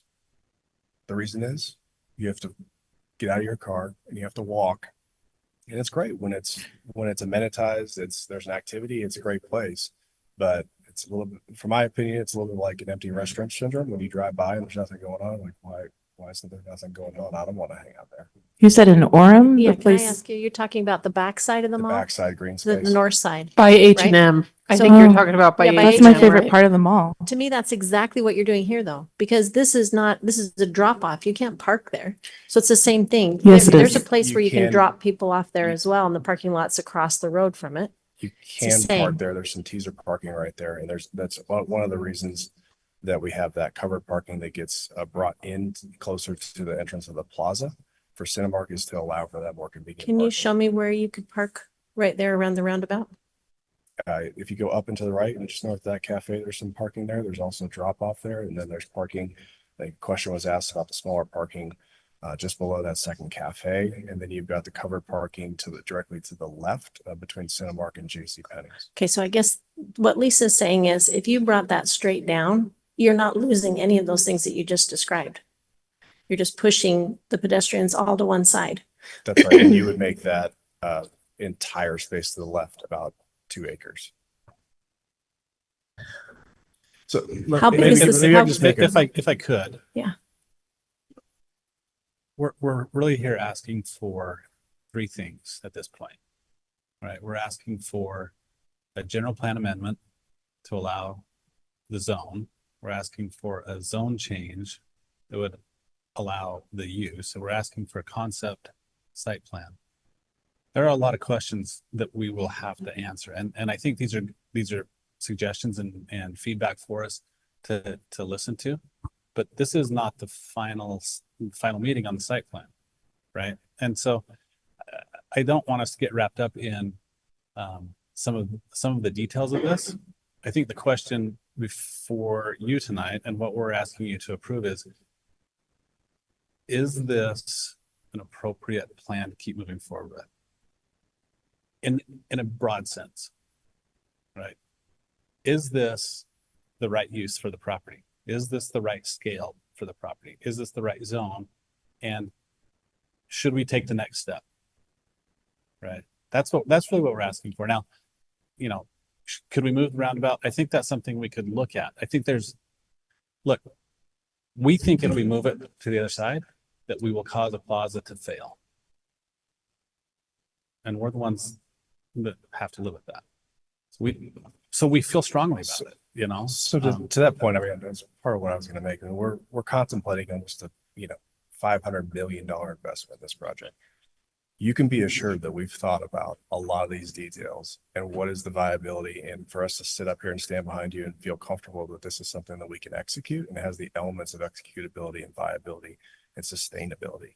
I think one of the things that's brought up is the integration of the mixed use, and we work with staff very explicitly early on, because one of the examples that was seen as not as optimal was how the apartments are done up in Orem at that mall, and how it feels like it's just plopped in the middle of the parking lot and you got to walk a ways. And so we were trying to be intentional with this design to make it feel much more integrated into the overall plan.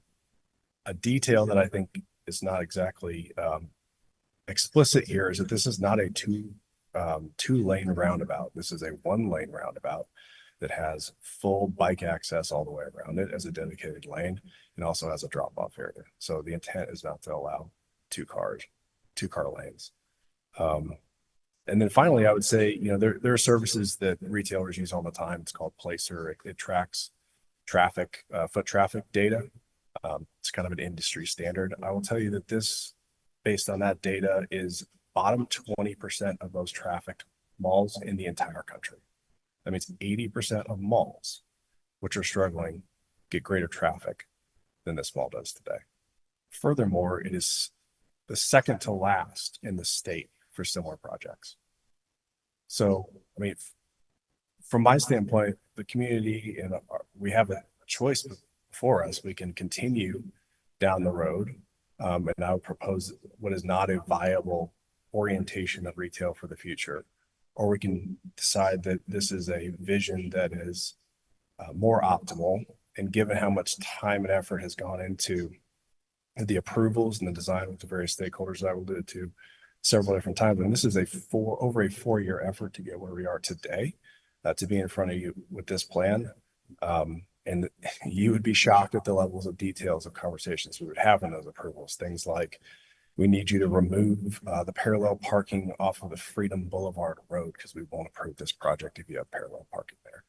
Or the orientation of that road has to be like that so that we have X number of parking spaces in front of our planned north door for JCPenney's. And the level of detail and level of conversations that have gone into the plan in front of you are extraordinary. So we haven't been involved in those, but I think explaining the level of detail that have gone into each of those is important, that you understand the level of complexity that's brought to the project in order to even bring this in front of you. So additional context, additional thoughts. Yeah, I'll just close by saying, going back to my initial statement, this is a transformational project on a very much underutilized site. It's a historic opportunity where we have the confluence of bus rapid transit, heavy rail in very close proximity, a sea of parking that's drastically underutilized. This is an infill project with transit readily available. It's a historic opportunity. And, we think what we've put forth here is a responsible, viable, vibrant plan that will provide over many, many years, long-term, both the amenities for the community, retail, entertainment, the community gathering places, open space, and housing that are going to be vital for the community going forward. And so, again, I come back to what we're asking for you tonight is to provide positive recommendations to the city council on our zoning request and our general plan amendment, and a positive thumbs up on the concept site plan. We'll be back with more details, rest assured. So we thank you for your time tonight. We know this is a big project and a lot to think about. Thank you. Any other questions for them while they're up here? Okay, thank you. You may sit down. Comments? I want to share my discussion thoughts for just as we're trying to make a decision now. As we've met with these guys in our work meetings, I feel like the pedestrian friendliness and the bike friendliness, I think that bike lane around the roundabout is new since 2 weeks ago or a month ago or whenever it was. That's something we talked about. So I feel like they've listened to us and it's getting better. It's not perfect, but I did like the reminder that those are things we can ask for at project plan approval should we decide to give it the thumbs up. I think the height might be a problem with the units in the last phase that are on the northeast corner, but I can't remember if it's commercial to the north of those or if there are, there's still some of the housing that's on Freedom Boulevard that would be to the north of those, I think. So that might be imposing. I don't know if that's a good fit there. A negative that I have is I'm not 100% sure that it's meeting the full potential of an ITOD zone.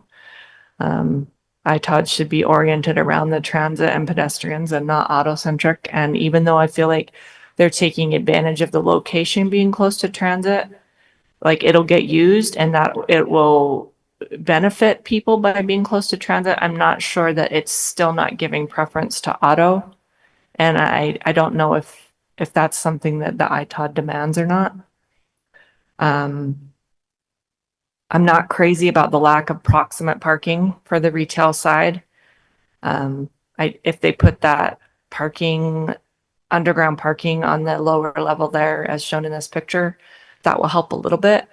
But you figure that's like 2 movie theaters full of people, and all this closest parking could be filled up if they don't park on the backside.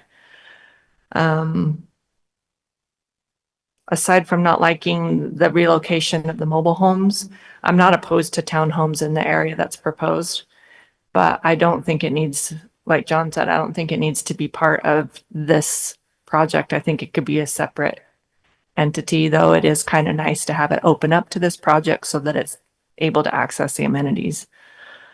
But that might help with some of the zone request difficulties.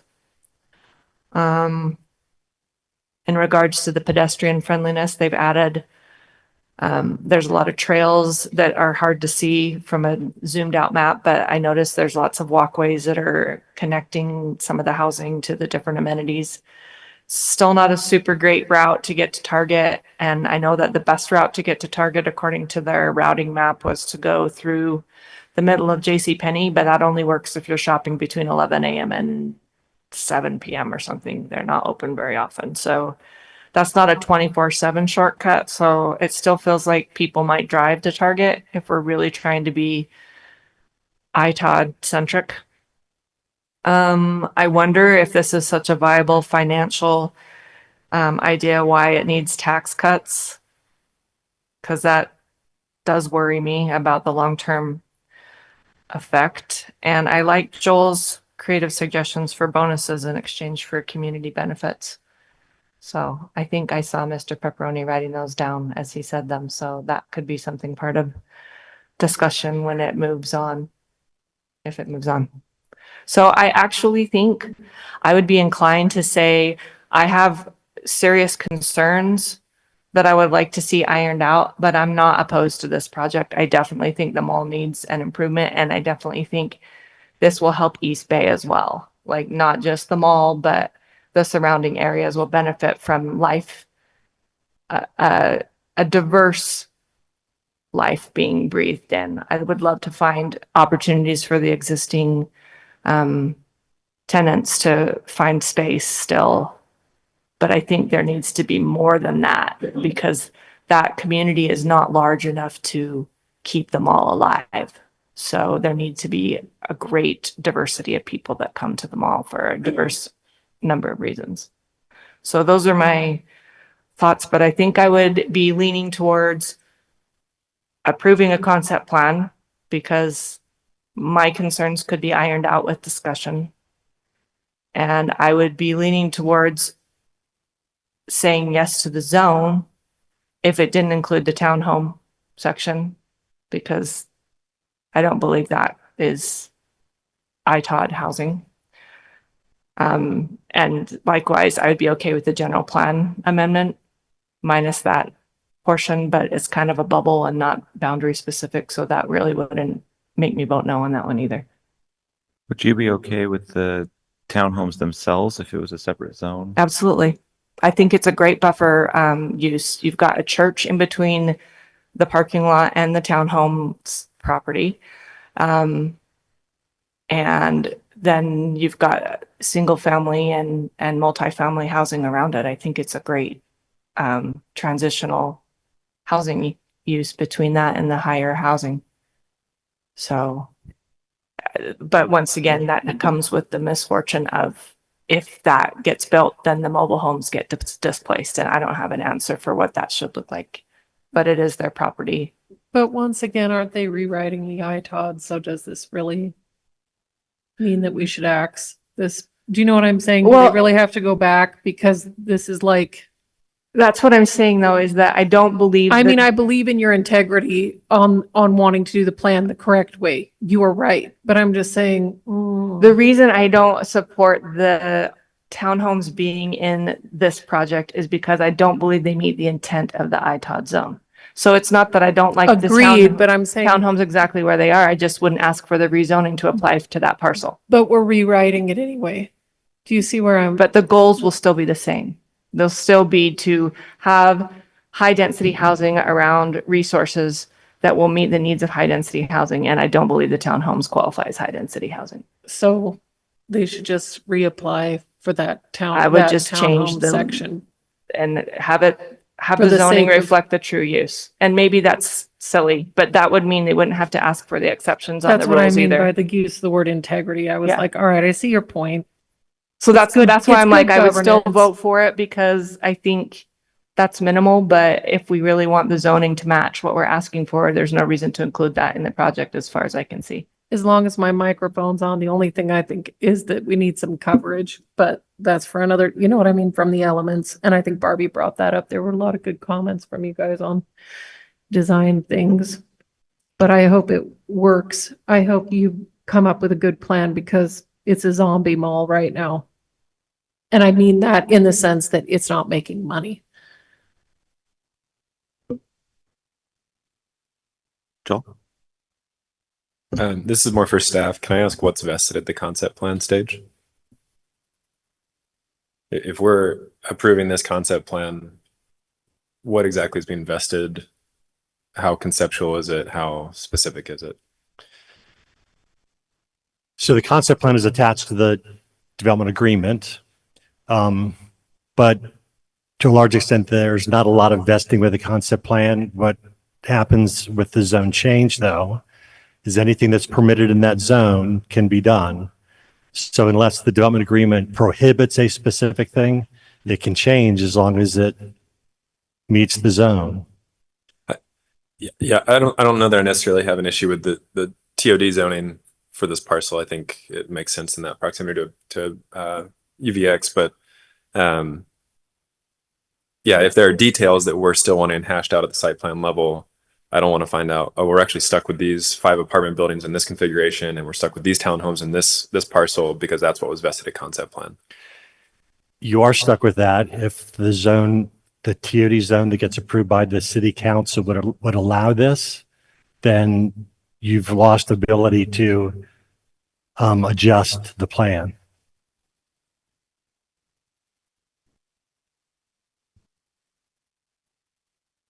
Can I just say, and that's my concern, right? I think the best thing that was said tonight was this is an opportunity to do something wonderful for the city of Provo. And I believe that. And I want you to get this done and I hope you can make it work. But it means we need to get it right. And forgive us for not being part of the last 4 years, but now here we are. And with the public comment, I think the public deserves to get some resolution to some of their concerns. We deserve that. I just want to be comfortable that we're not locked into something and that you see the concerns and are willing to kind of work those out. So the major concerns that I see are the mobile home park. And I don't know if there's any obligation that you have to help them. I don't know legally if there's any obligation, probably not. But these are people that probably, those homes aren't worth that much. And how are they going to translate that to living somewhere else if they own that? So that worries me. I am worried about the taxes as well. And I love the ideas that Joel brought up as far as trying to give you some sort of break, creating more density to be able to not have to do that, so we can get some taxes there, maybe giving businesses tax breaks to be able to be in the mall. Instead, I think we need to focus on owner occupancy in apartments as well.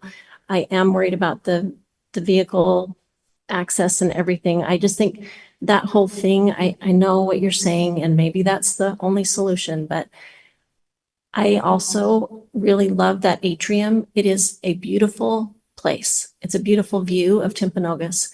The light that comes through there is a lovely space. And I agree with the statement that third spaces are going away and that the elements here are harder, and it would be really nice to maintain that. I don't know if you could maintain that and do what you're wanting to do underneath it, open, so that it's covered as well, but it's all the open frontage still. I don't know, just an idea, but I would love to see that some of these things would be addressed. But I don't have a problem with changing to the ITOD zone as long as we're not locked into certain things. I actually, the townhomes almost feel like too little density for ITOD or TOD. It also feels like economic segregation. We're saying all the affordable housing tucked away in the corner with no amenities provided. You're close to a mall you can walk to, but you don't have open space. You don't have access to the things that you should normally have. I would much rather see those sprinkled throughout the apartment complex, living with neighbors that are different income levels. There's tons of research on how that benefits both sides of the coin, both the low income residents and the median income residents. I would much rather see that than having this parcel where it's like the Provo Town Center projects where we tuck away the low income housing and it's doesn't have access to the amenities on the opposite side of the parking lot from the VX. It just feels like we're taking all the amenities and giving them to the apartment residents and then just hiding that parcel in the back. I don't know. I would much rather, I mean, in terms of density bonus, make it TOD, let them put another apartment tower in and sprinkle in 100 affordable homes for sale throughout the complex.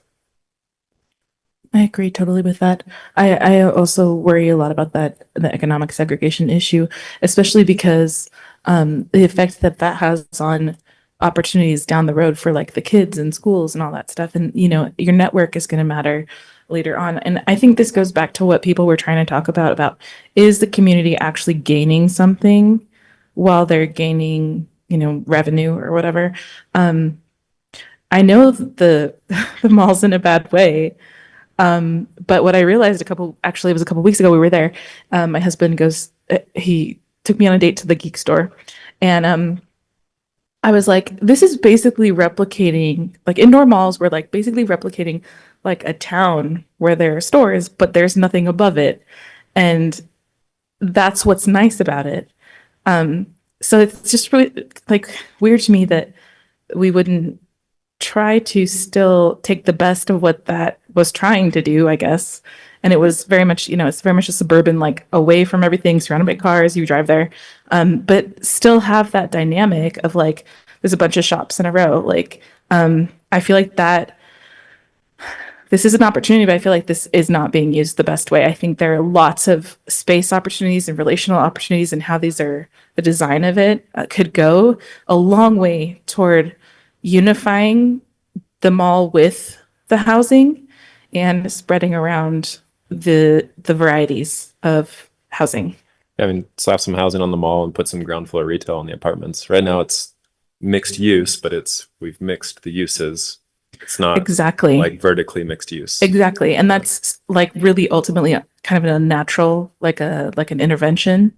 And so I think that, for example, I understand that if the the developers are like, we don't want to put this other retail, it's competing with the main mall people. However, you could put it directly across from the plaza, like another plaza. And actually the word plaza means an open space surrounded by houses. So technically that's, if there's cars, it's a street, not a plaza.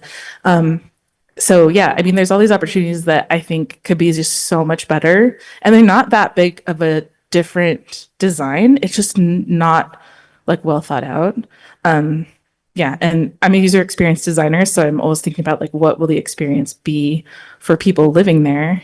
And I think it could just be a ton better. I think that's why I support the rezone. I support this project, but the details of this concept, I think, miss the mark in some important ways. And I understand that there are difficult conversations happening. There are difficult stakeholders to work with and to manage.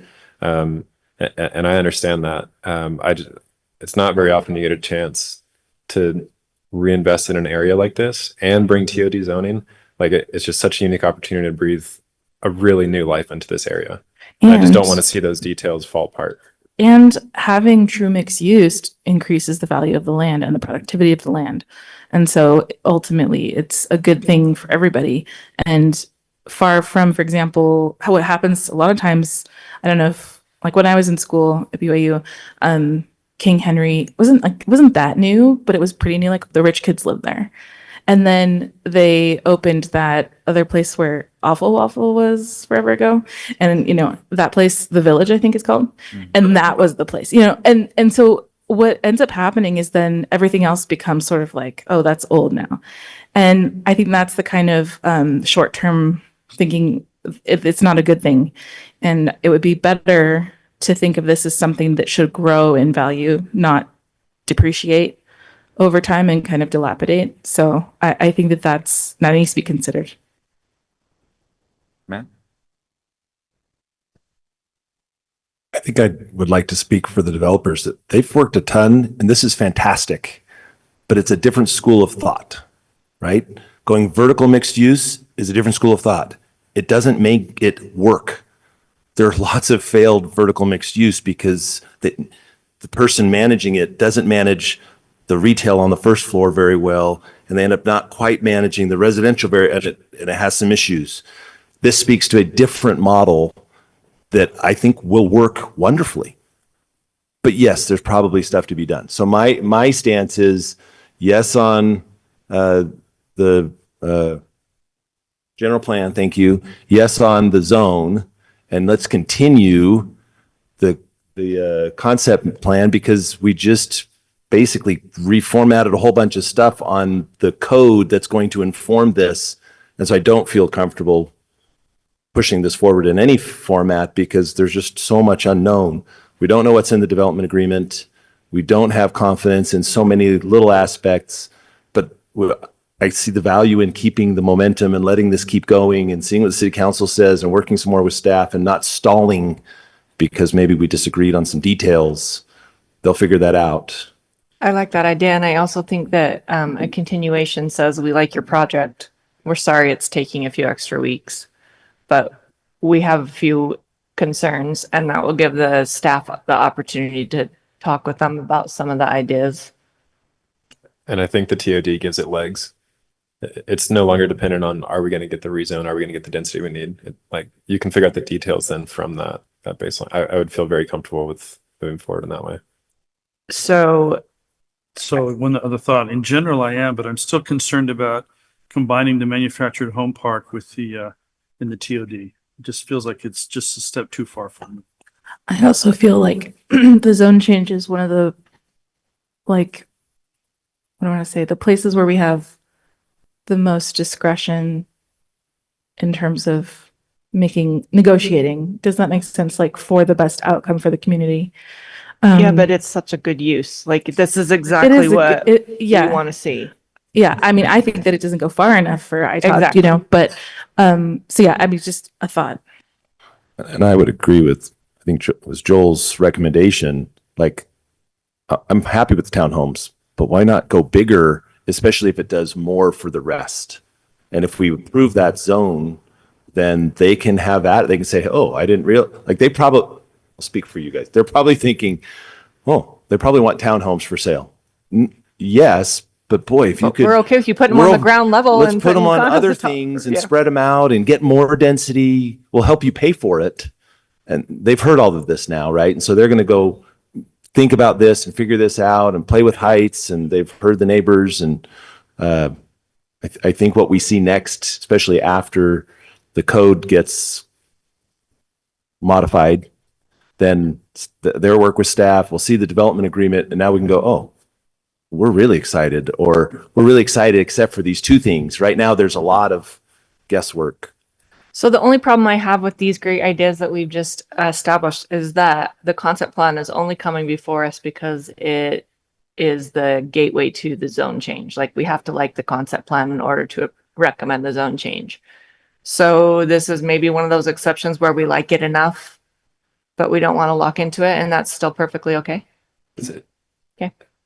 I thought the concept plan was a separate item from the rezone. It is, but it didn't used to be required. They would come with a zone change and I see, just okay. sort of tell us about it. So it gives a little bit more detail to the zone change route. But we would still see the project plan. Yes. Right? Yeah. Yes, okay. yes, yes. Yeah. The concept plan's going to come back, right? Even if the zone I do change gets think passed. one thing that I keep mulling over here is, yeah, are some of these things great things? And if it was greenfield development, would I do some things very differently? Yes, right? Many of the things we're talking about. But that's the challenge of redevelopment and the challenge of infill.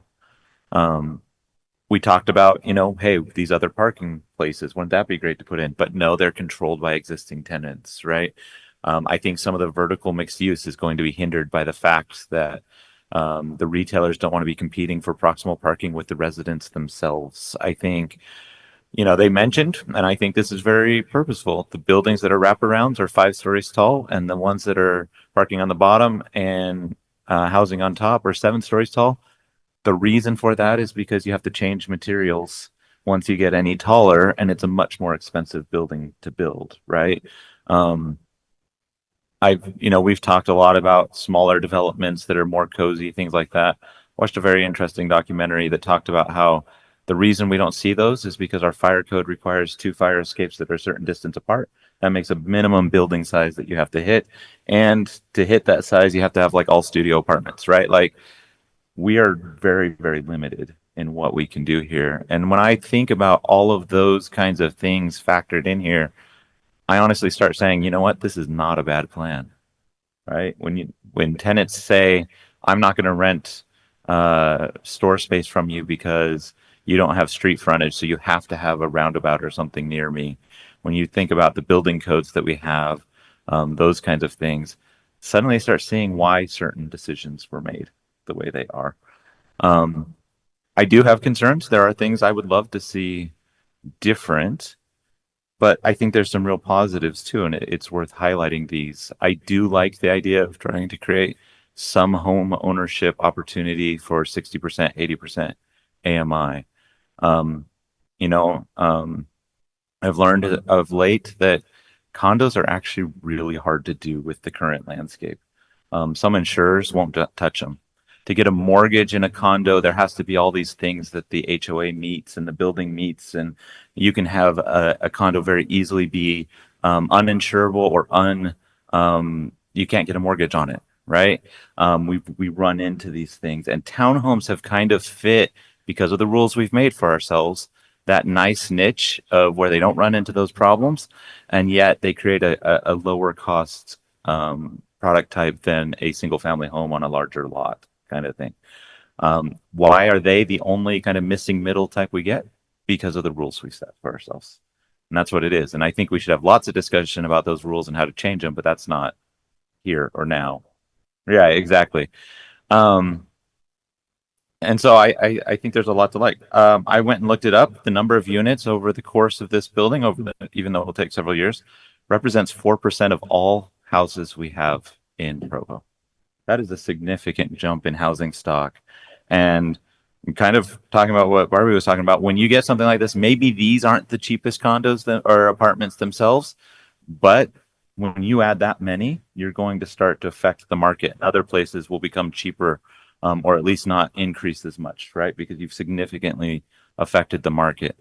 I like the idea of reinvesting in this mall. It's very unfortunate that Orem has kind of sucked all the energy that way as far as malls go.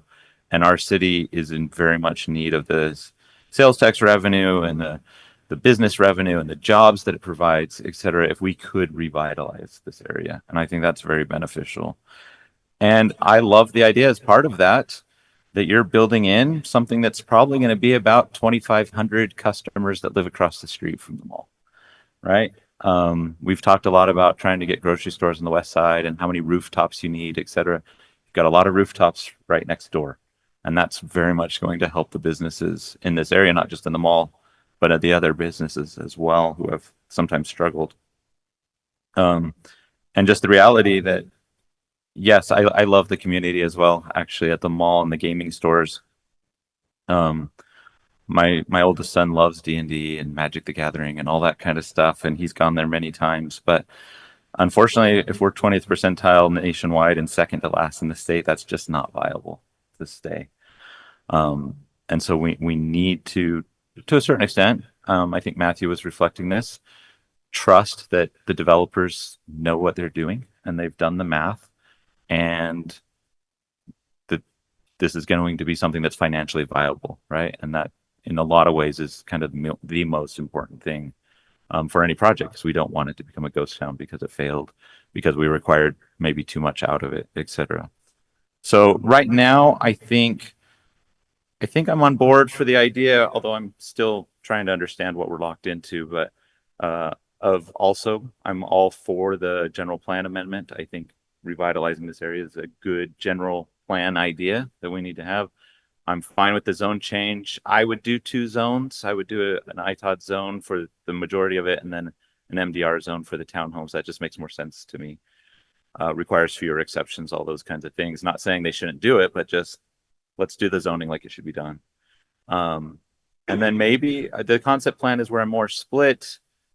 Is it good enough at this point to just push it forward and then say we're going to work out the details later? Or is that the part where we pause and say, okay, let's keep working on this together quickly? I don't want this to drag out forever, but get something that's really, really going to work there. So those are my thoughts.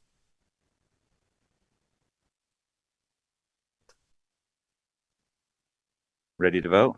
Ready to go home? Okay. What's our motion going to be? What's it going to look like? I'll make a motion to forward a positive recommendation for item number 4.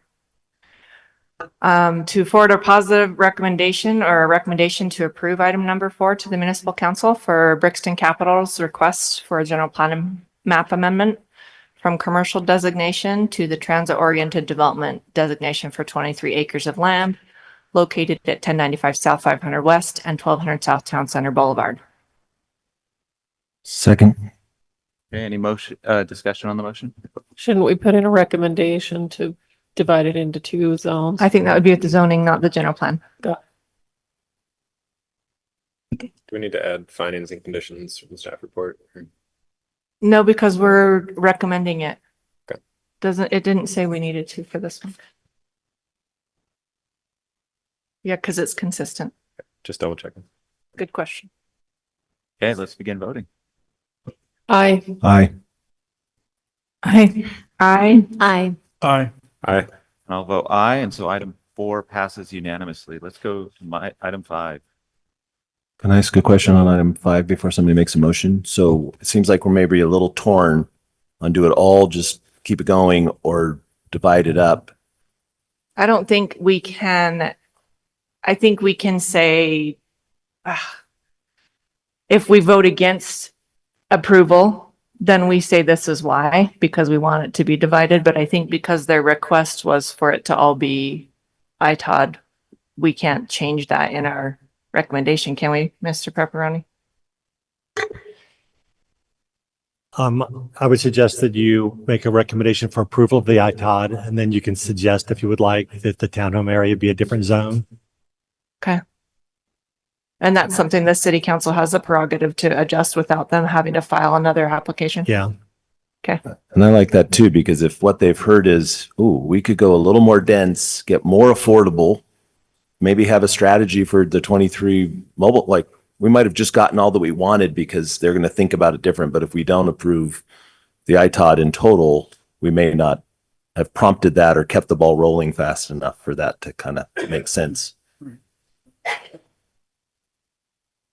Okay. Who wants to make the motion then? The amended one, I guess, with the recommendation about the. I'll be happy to do it. Okay. Oh, wait, I did the last one. Does someone else want to turn? I think they enjoy when you do it, but. Make a motion that we forward a positive recommendation for item 5 with the consideration that these two sections be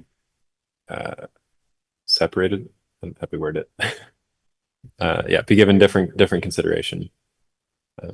Specifically the townhome portions. Yeah, the townhome parcel be looked at. I guess we should say the mobile home parcel. Manufactured Yeah. home parts. Yeah, that the RM portion be looked at. Second. Okay. Any discussion? Maybe just to restate that the recommendation was to approve the ITOD, but to encourage that the RM parcel not be included in it, but be included in an MDR or zone. some other residential. Then you should probably give this finding that would negate a lot of the need for the reamendments. That would work with item number 3. So yeah, that's definitely the finding on that one. Unless they decide that they really like going not townhome, something different because they can address some of our other Right. concerns. So 2 options. Yeah. Those would be Rezone it 2 something else. findings, that it gives the option for more density and diversity, or that it negates the need for the text amendments, some of them. Okay. Let's begin voting. Aye. Aye. Aye. Aye. Aye. Aye. Aye. And I'll vote aye. And so item 5 passes unanimously. Item 6.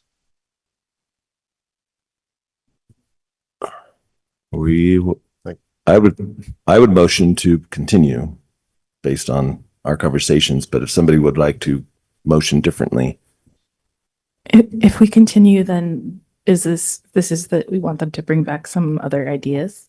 we want to Resolve see the the issues. code from item 3 and maybe the development agreement and have more information. They've heard a lot. Let them go make some changes, make some, at least some informed decisions about how we're feeling about things, how the neighbors are feeling about things. Mhm. And then we're making a better decision with more information on a more fine-tuned plan. We won't have a development agreement without the concept plan though, right? So depending on what the city council decides on the zone change, that's going to inform whether there needs to be any changes to the concept plan. Oh, okay. And then that would come back to you.